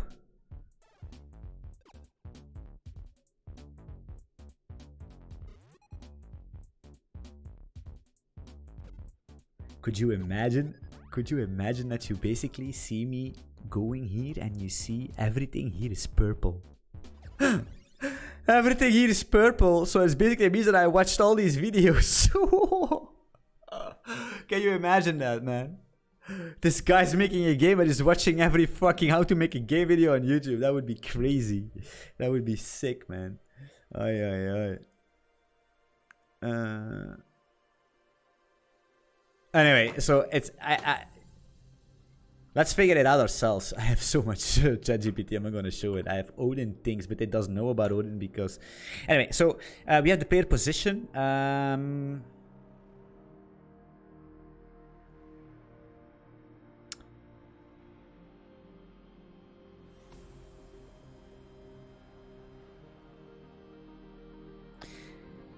So I have a point. So I have a point in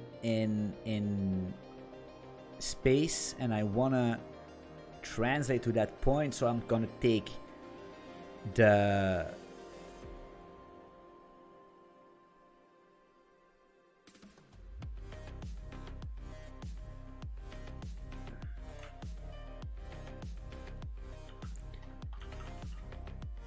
wait. Let me. I'm gonna try to solve it, and if I cannot do it, then I need to look it up. If I was not on stream, I would certainly ask a ChatGPT to spit it out, because that's why it's good for. It's just gonna spit it out, copy paste, boom, and it's fine. So what we need to calculate the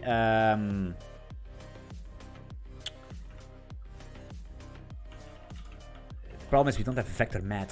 So this x is going to be player pos, I think, something like the player position dot x minus e dot position dot x, and we're gonna do the same thing for this one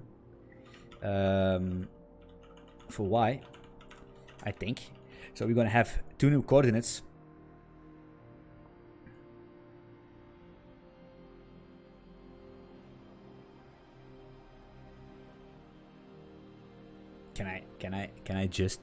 Can I just add them? Nah,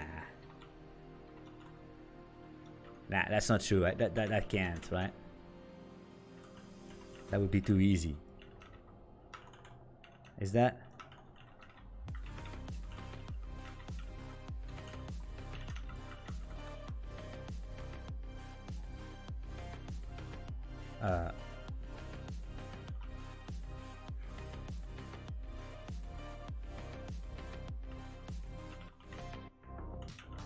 Maybe I should take the episode.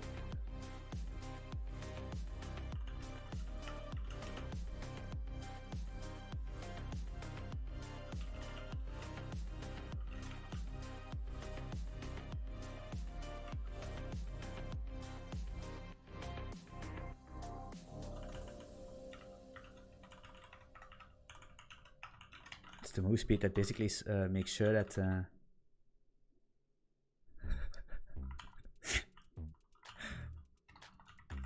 how does it do it?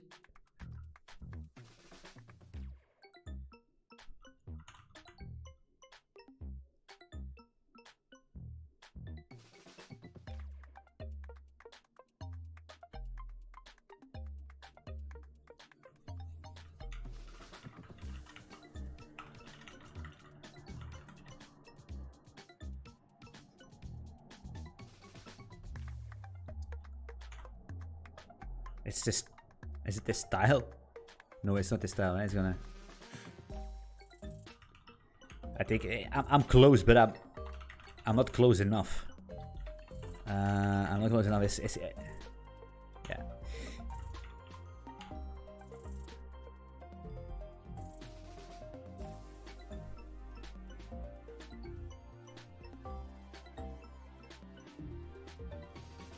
It's the direction is the player position minus the enemy position. Yeah, that's what I was thinking.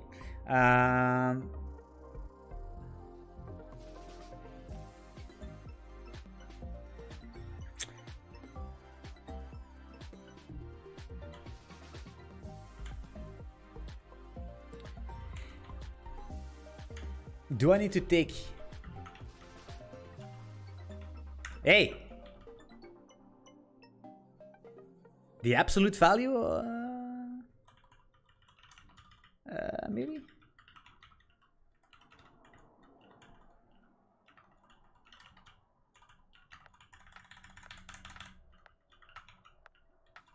Man, why is this VS Code doing this? Can you just not delete things?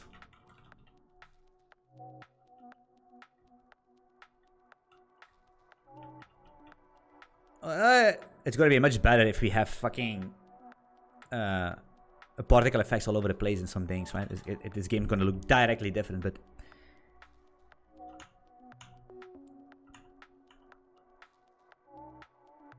Oh yeah.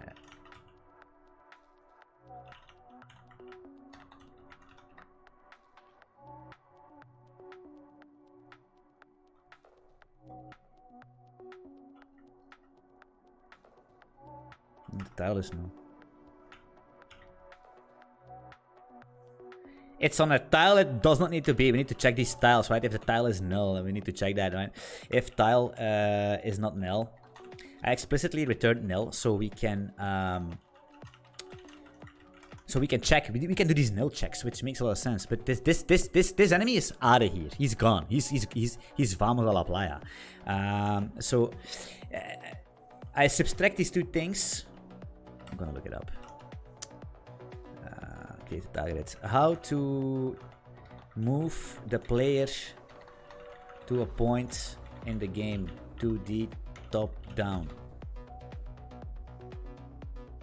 It's ChatGPT 4. He's so fucking slow, this guy. It doesn't matter. You see, it's so slow.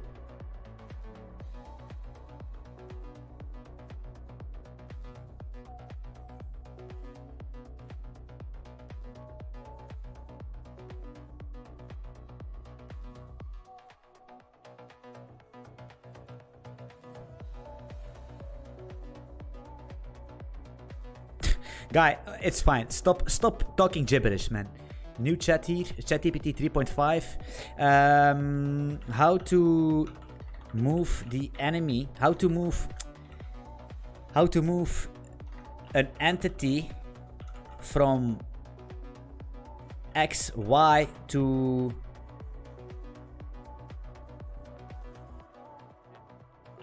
another point on the map. X, Y. GIF codes in Golang, no boilerplate, no bullshit.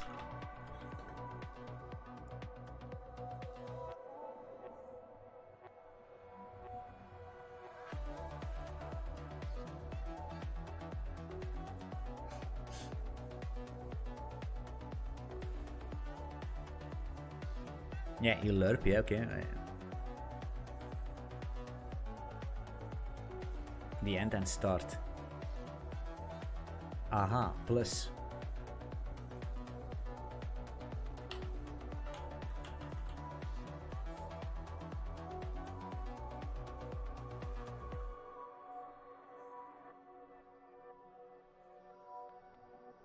Yeah, plus, yeah, of course, that's what we do, right?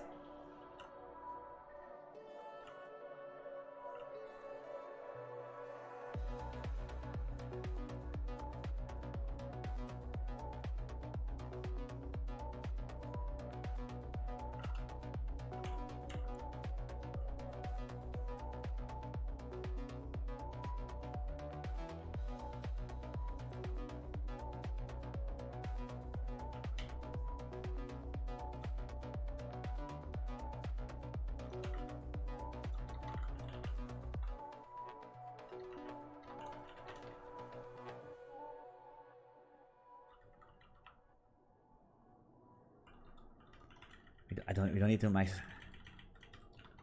We're gonna do vec2f. We're gonna get these things. We're gonna say x is gonna be dist x. We're gonna take y. It's gonna be dist y. Normalize this thing.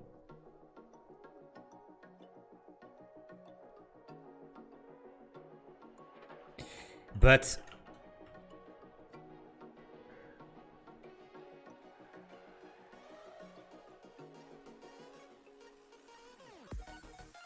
can I?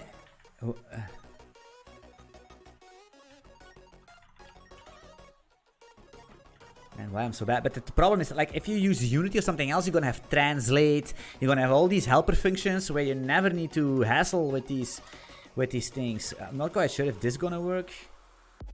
Oh baby, he's coming! Look at that! My collision is actually not that bad. Look at that. Look at him. He's coloring the tile. We have a game.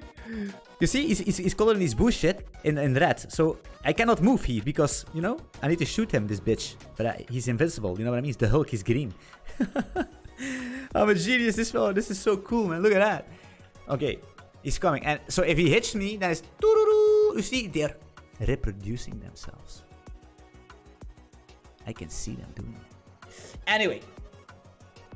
That's nice, right? And there's blood on the screen. What's this? But it's fine. So amazing.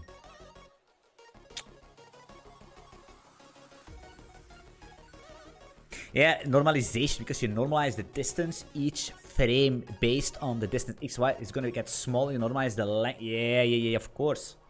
But you see that you can solve stuff by not always looking things up. Although we tried, but we didn't find what we get.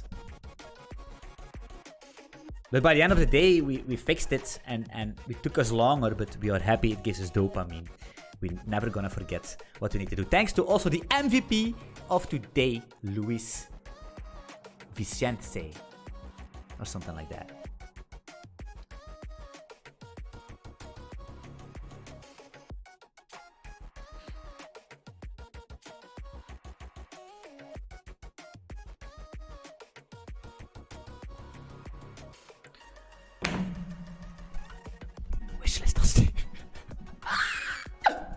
Alright. So I'm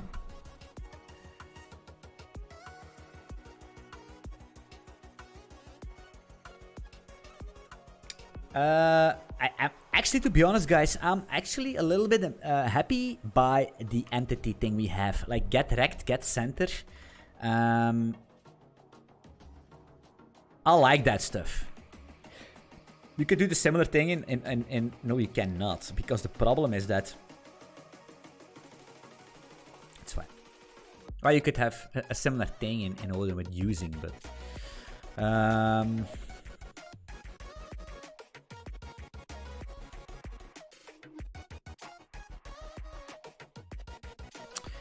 you can make these clean, and if you read them in a var here, actually doing something like that, right? If you really want, you could do this, and this, and you have something clean and mean.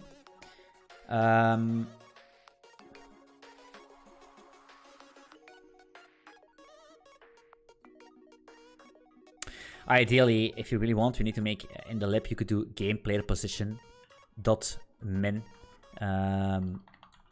enemy position, and it's going to give you a new vector, and then you call normalize on that vector. So you can, if you really want to, you can make this in a one-liner, right?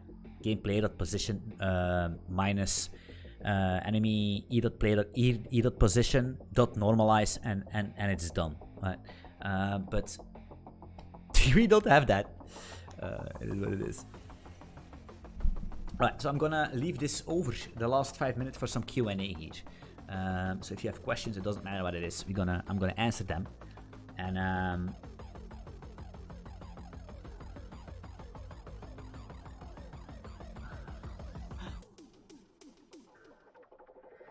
it's fine. It's my little boy. Yeah, answer some questions. But now we have a good setup. We have a good setup. We can have this game object. I can enrich if I want. Now it's just logic, right? I can spawn in these enemies in and all that stuff, right? And shoot these guys and then make some particle effects. Of course, this bullet thing is so bad, right? Shit, I'm stuck here. You see, I'm stuck in the walls. He's got me. Game's over. Because my collision thing is bad. Can you get the fuck... Hey! Yeah, he's keeping me in this box because I cannot... This guy is smart. Look at that. I'm done. It's over. The game's fucking over. He got me. I cannot do anything. He's basically continuously set this style that I cannot get out of. Anyway,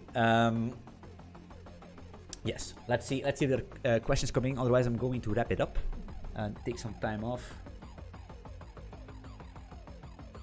Proteins and all that stuff. Right? Smoke some. I'm gonna release that on Steam. I swear to God, we're gonna make it good.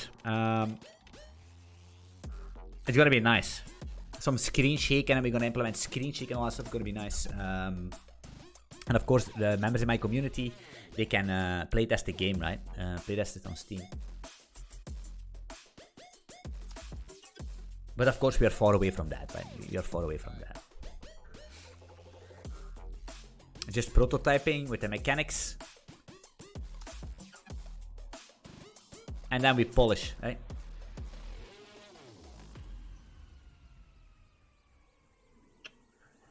Maybe we could make it an endless runner, right? Where the level is very big, and you need to find certain items on the map, randomly spawned, and if you shoot a bullet instead of destroying all the tiles, it's going to destroy only a couple tiles based on the strength of your gun you have. So sometimes you can delete 10 tiles. But some guns will delete 20, 40 tiles away. Some tiles will just delete the whole fucking screen. Something like that. But you need to keep moving and the camera is following you. Some Vampire Survivor thing-ish, but then based with tile mechanics where the tiles adjust. Where basically the tiles are to be manipulated by weapons, enemies, and they're gonna completely influence your gameplay based on what's happening, right? Where is Odin? he's on this Viking ship back to where he came from. Aye. What about implementing exploding tiles that you can use to kill the enemy strategically? What up, Boris? Yeah. Like I said, I have a lot of ideas in my head and I really know where this should be going. The thing is, which mechanics make sense, which are fun. I like to play these games where there is a lot of stuff coming at me and I can build my character up, right? I can find stuff in the map and then I can choose, okay, I'm gonna build this weapon or I'm gonna pick this instead of that because later you're gonna build it on. So you're gonna progress towards an end game. And you're gonna upgrade your weapons and you're gonna progress towards a build for the end game. Where the end game is that they keep coming, right? They keep dumping tiles and yeah, something like that. The question is what mechanics work and what do not work. That's something you do not know. You need to implement your ideas quickly and check if they work, if they are fun.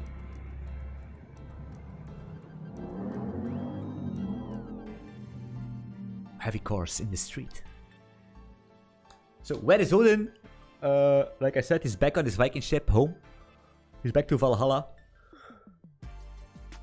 What for tomorrow? Back to Valhalla. So yeah, guys, like I said before, I cannot. I cannot stream for 3 people. That's insane, right? We're not gonna do that. If my YouTube videos have 10 viewers because it's Odin. I need to make a marketing choice also, right? You know what I mean?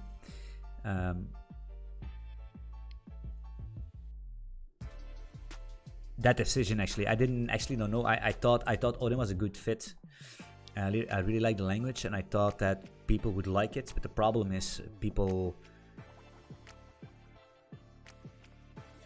It's already hard to see me code. It's already a big sacrifice for people to watch me code non-tutorial code, right? That's not for everyone. I like to do that.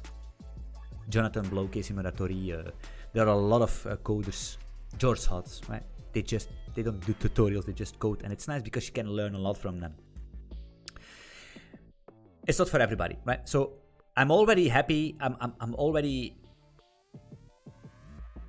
okay that I'm gonna have a low viewer count. I'm not gonna be like the Primogen because his channel is completely different, right? That's a cheap dopamine. Although there are some good stuff, right? There's some good stuff on the Primogen also, right? He's telling some good stuff, but it's not for me, right? It's more of the other side. It's not for me, right? But he does that because he needs to. That's the game is getting played. So, but if I then need to go to a very low language where people that already need to sacrifice and need to pay attention to see what's going on, then there is suddenly a language they never going to write in their whole life. They never seen before. That's only for the fucking hardcore community members, right? That's only for the there are some people that will watch that, I know, but that's only for the hardcore. So then what do I need to do? Do I need to keep being afraid of failing and saying, "Yo guys, I'm gonna rewrite it into Go"?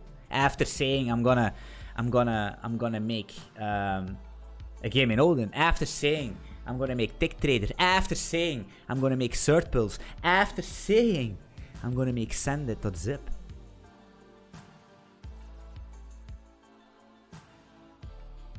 But I don't care, right? So I put my ego on the side and I just do what needs to be done, which is make sure that I can keep my community happy and pick some language they can understand. You know what I mean? So that's what I do. And I think it's not a bad idea. We're not making fucking Call of Duty, right? You know what I mean? We're not making a flight simulator. You know, we're making a 2D game, which is perfectly fine. People are making and shipping games with Pygame and Python. Perfectly fine. People are shipping games with C#, perfectly fine. Minecraft, Java, perfectly fine. So it's gonna be fine. Go is not made for games. That's also true, right? So Clapper Fool is telling me you replied to my comment last video, where you told me what's going on here. Where you told me that Odin, that Go is not made for games. It's not made for games. It's a general purpose language. Very popular in cloud and distributed systems. Web environment because it's very good. Is it specifically made for games? No. Why? Because if you want to make games, but it depends. What's a game, right? Python is also not made for games, but there are games being made with Python. There are games being made with JavaScript, right? WebGL. There are games being made with JavaScript in the browser. No big of a deal. The thing is, what game are you building? If you're building, like I said, if you're gonna build something like the last Windjammer that I built or tried to build previous year, or something like Call of Duty or some other MMO or something like a huge game with 3D objects and a lot of stuff happening on the screen, then I would recommend to use a language like C++ or Odin or J or Zig or something else that you can is more low level to handle these cases, right? But the games, you can basically write everything in Golang and you can write everything in Python. It's all on how you handle your how you handle certain things in your application, right? For example, entities. If you have entities in a list where you're gonna cycle through, you should not garbage collect them if you destroy them, right? You should reuse them. You should use some kind of a pooling system. That's the first thing, even if you make a particle system, which we need to do, but it's a very simple, it's just 2D stuff. You also need to have a pooling for your particles and all that stuff. So you need to there are a lot of things you can do to optimize your game. Memory arenas, for example, could be very interesting, right? So you can do a lot of stuff to make it performant. 60 frames per second, 140 frames a second is not going to be a big of a deal, right? If you write this in C++, or if you write it in Golang, or you write it in fucking whatever, in Lua, it doesn't make a sense. This game, 2D games, will run always at the speed of fucking light, right? Computers are so fast, languages are so fast, interpreters are so fast these days, garbage collectors are so fast these days. Every fucking 2D game, it will run. It will run above the frame rate, so you need to cap it. 3D games is something else, right?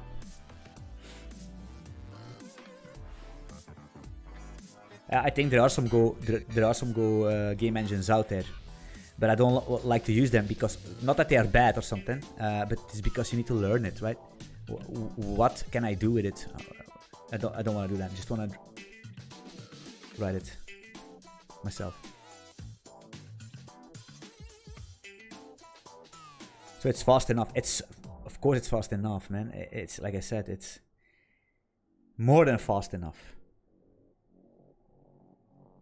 Man, Go is pretty fast, guys. Don't underestimate this language, man. Check the benchmarks. It's outperforming.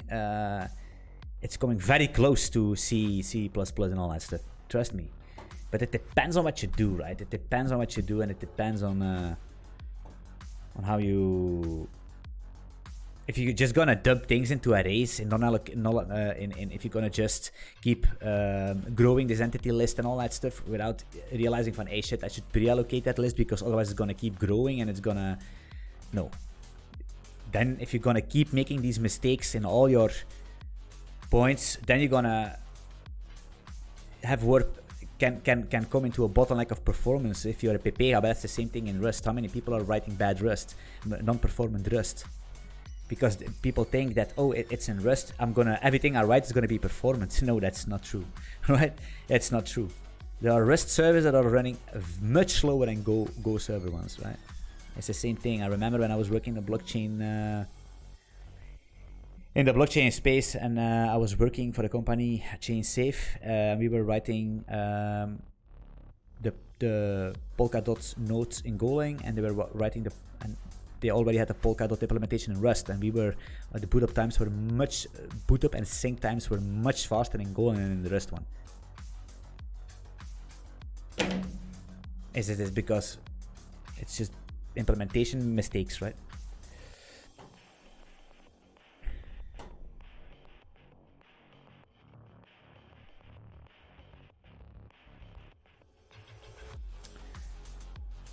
Why is this?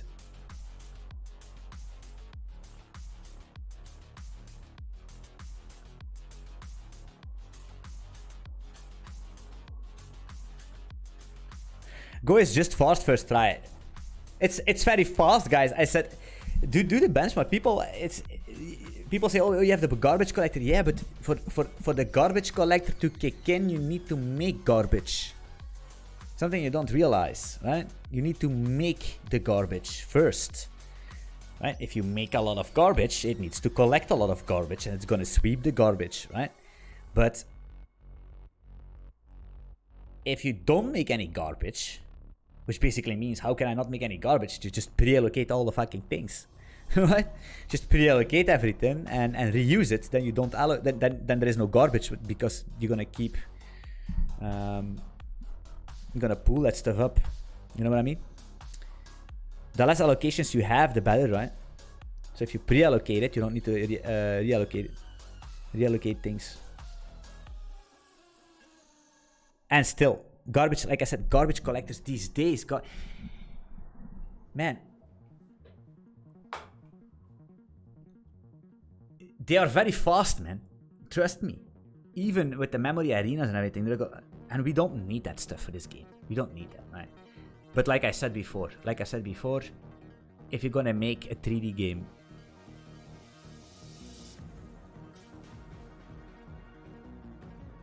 you should not be using Golang for that. You should not even use Rust for that, right? You don't do that. You use things that already exist, right?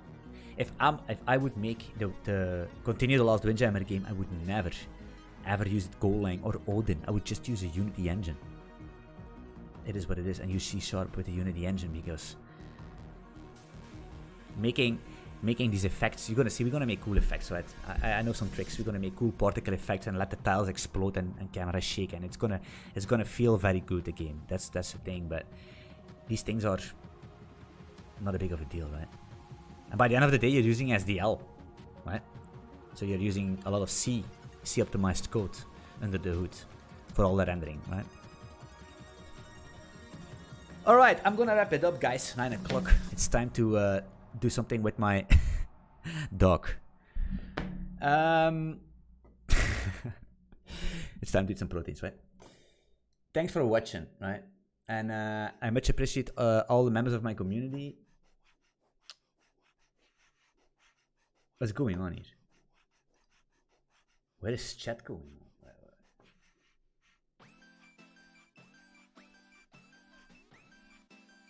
I fucked it up.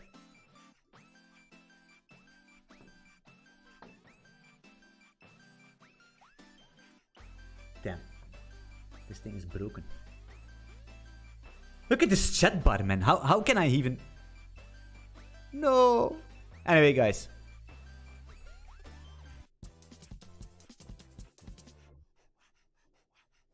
Yeah, Ah.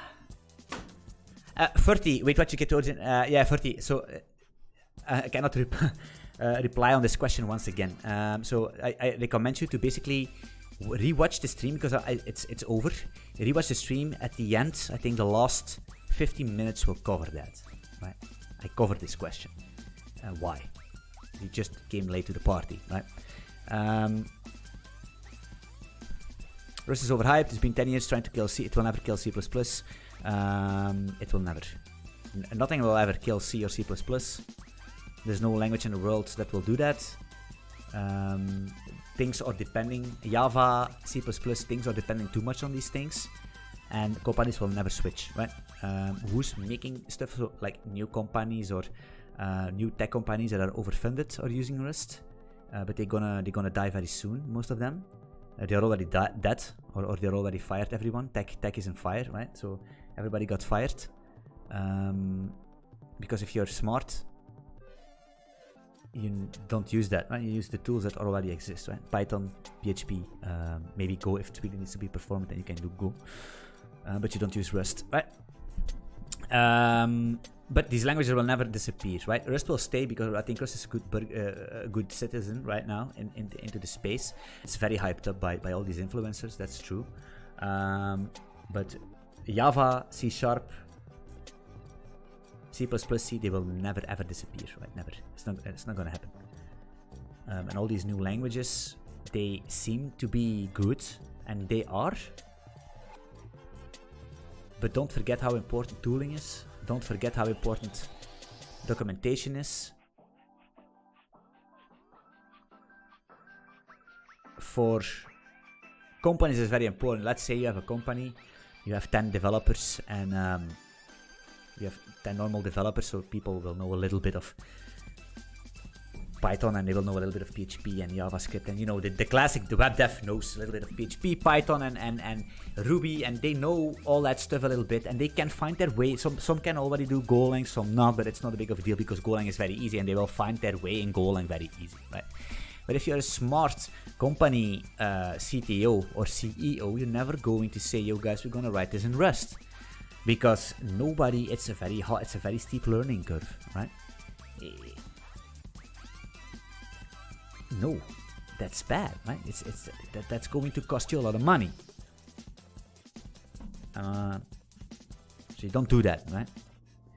So that's why learning Rust is just a waste of time. I say it again, and it's not. I have nothing against the language. It's a waste of time. Trust me. Learn something else. If you don't know PHP, learn PHP. If you don't know Java, learn Java. Learn C. Learn something else, but don't learn Rust, because you're never going to you're never going to learn the ins and outs of the language. You're never going to. And people are going to say, you don't need to believe me. You're never going to learn the ins and outs of the language, because it's too big. you're never going to get a job into it. Just a small percentage are going to get a job because it's a binary language. It basically means or you are an expert or you're nothing at all, right? Something in between. Oh, I'm mediocre. That's bad. Nobody's gonna hire you. You're an expert or you're not. How do you get an expert? By doing a lot of Rust stuff, but you don't do a lot of Rust stuff because you're stuck, right? You're stuck with Rust. You quit it a lot because it's annoying to learn. It's annoying to progress, right? The easy part is simple. Everything non-concurrency, everything non-network related is easy in Rust. Once you're going to make distributed systems and all that stuff, you're going to get an arc, mutex, arc, maybe t-tuple, mutex, arc, heap, box, t. Nobody wants that. You know what I mean? That's where the things come in. Just keep it simple and make the money, right? Keep it simple and make your money. That's the best thing you can do. Learn simple languages. If you learn Java and you find a job in 3 seconds. And I hate Java, but you find a job in 3 seconds. 3. If you're a good Java developer, and it's very easy to learn because there are so much resources, good Java developer, 1, 2, 3, boom, and you have a job. You need to do a costume and a tie, but you're gonna have a job. PHP, C++, C#, the same thing. Why? Because all these companies, you guys forget that it's not all about the Twitters and the Facebooks in the world. That's just, and the Netflix, that's just 4 companies. What about all these other millions? They run all on old school technology and they will keep running it, right? They all run on fucking Java, Kotlin, Scala, they all run on that. The majority runs on these things, right? But that's something you don't see on YouTube. That's a problem, right?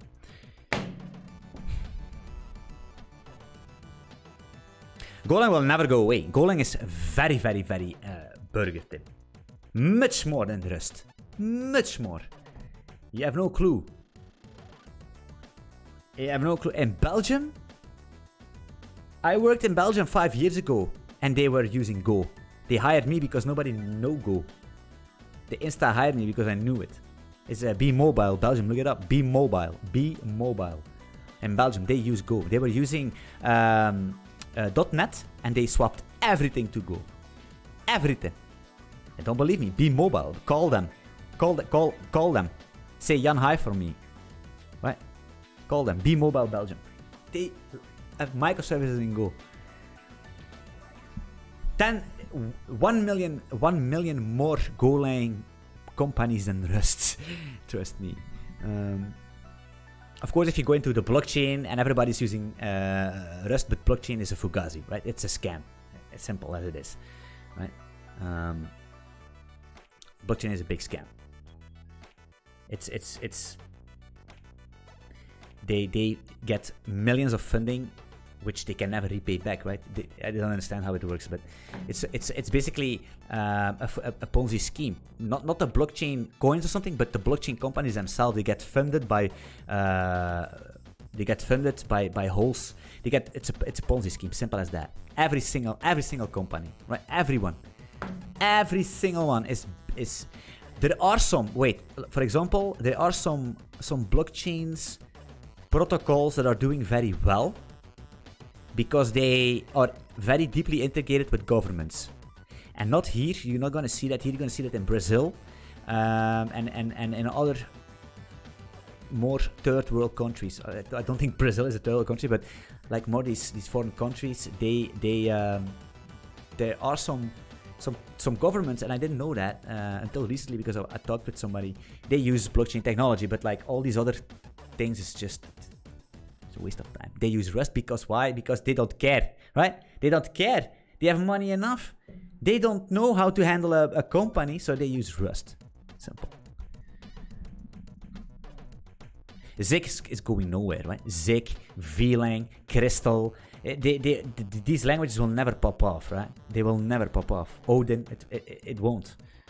Jonathan Blow's language, nobody's gonna use that bullshit. It's a good language, but nobody's gonna use that. It's the marketing behind it, right? The only reason why Rust is popular is the marketing. Otherwise, nobody would use that crap.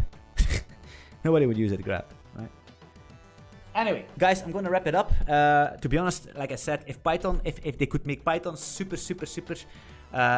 better typing support, typing support, and they could make it much more performant, Python would be the top language of them all.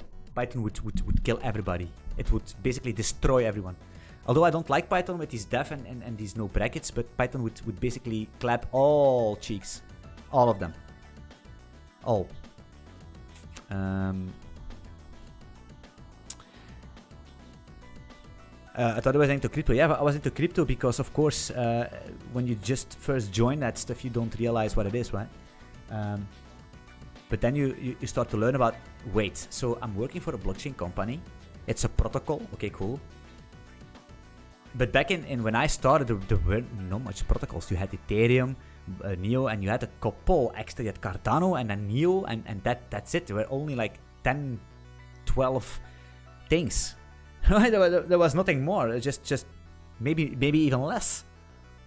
But then all these protocols come up, and then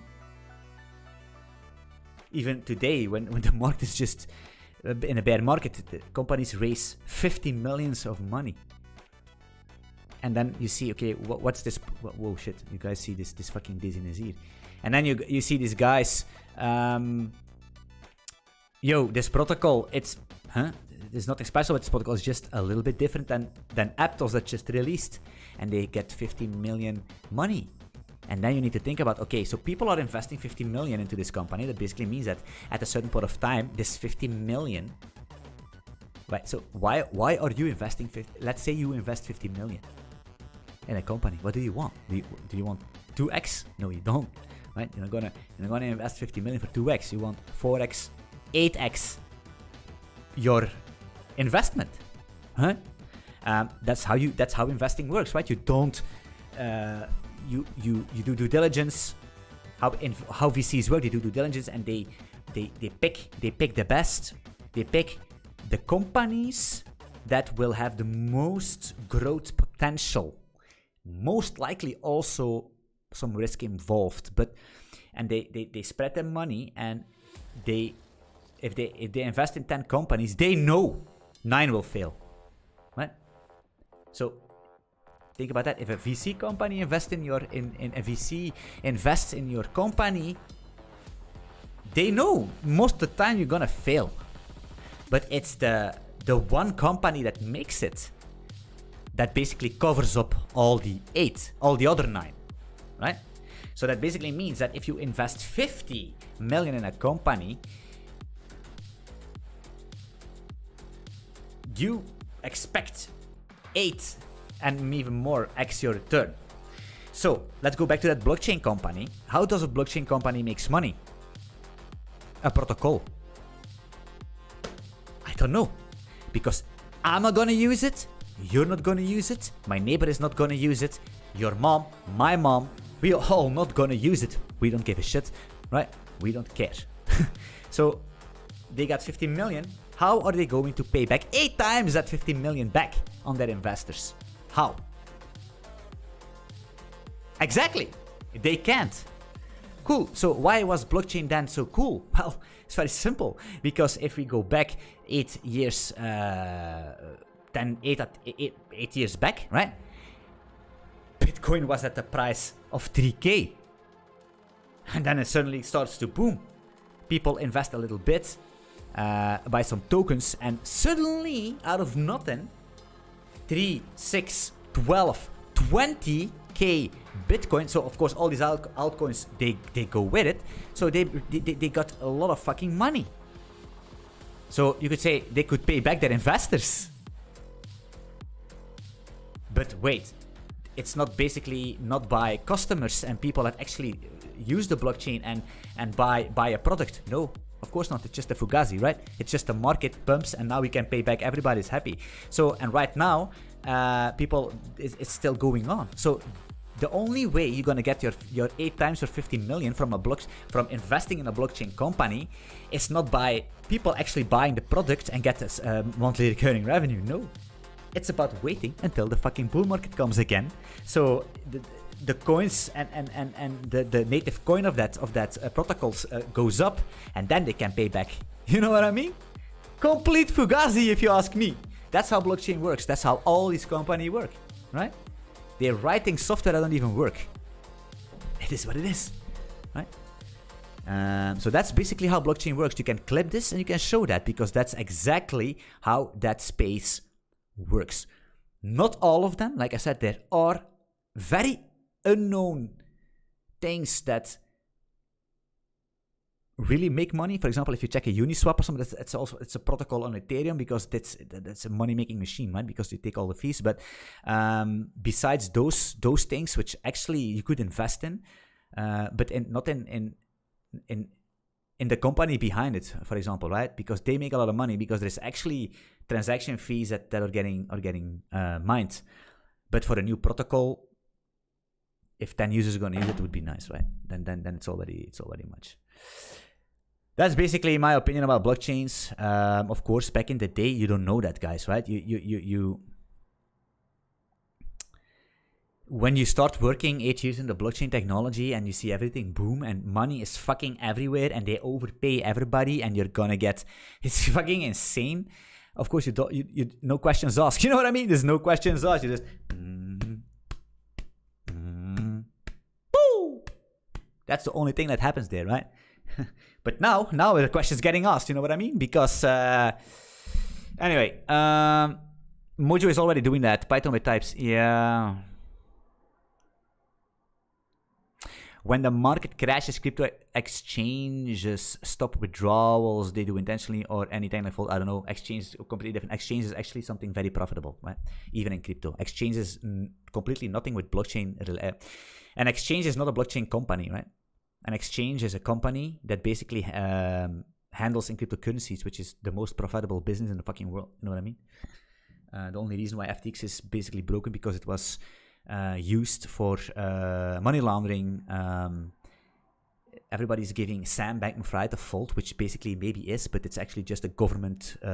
It's used by the government to launder money, right? Not launder, to do dirty stuff, right? That's why this exchange is getting used, right? By the government, by the United States of America. But nobody's telling you that. That's the story behind it. Anyway. Have a good Saturday. Hopefully, very soon we're going to do some with the game and then make the Steam page so you can wishlist, right? Thanks everyone for watching. If you have questions, feel free to reach out, join my Discord community, or leave some questions in the comments. And don't forget to take your proteins, dopamines, and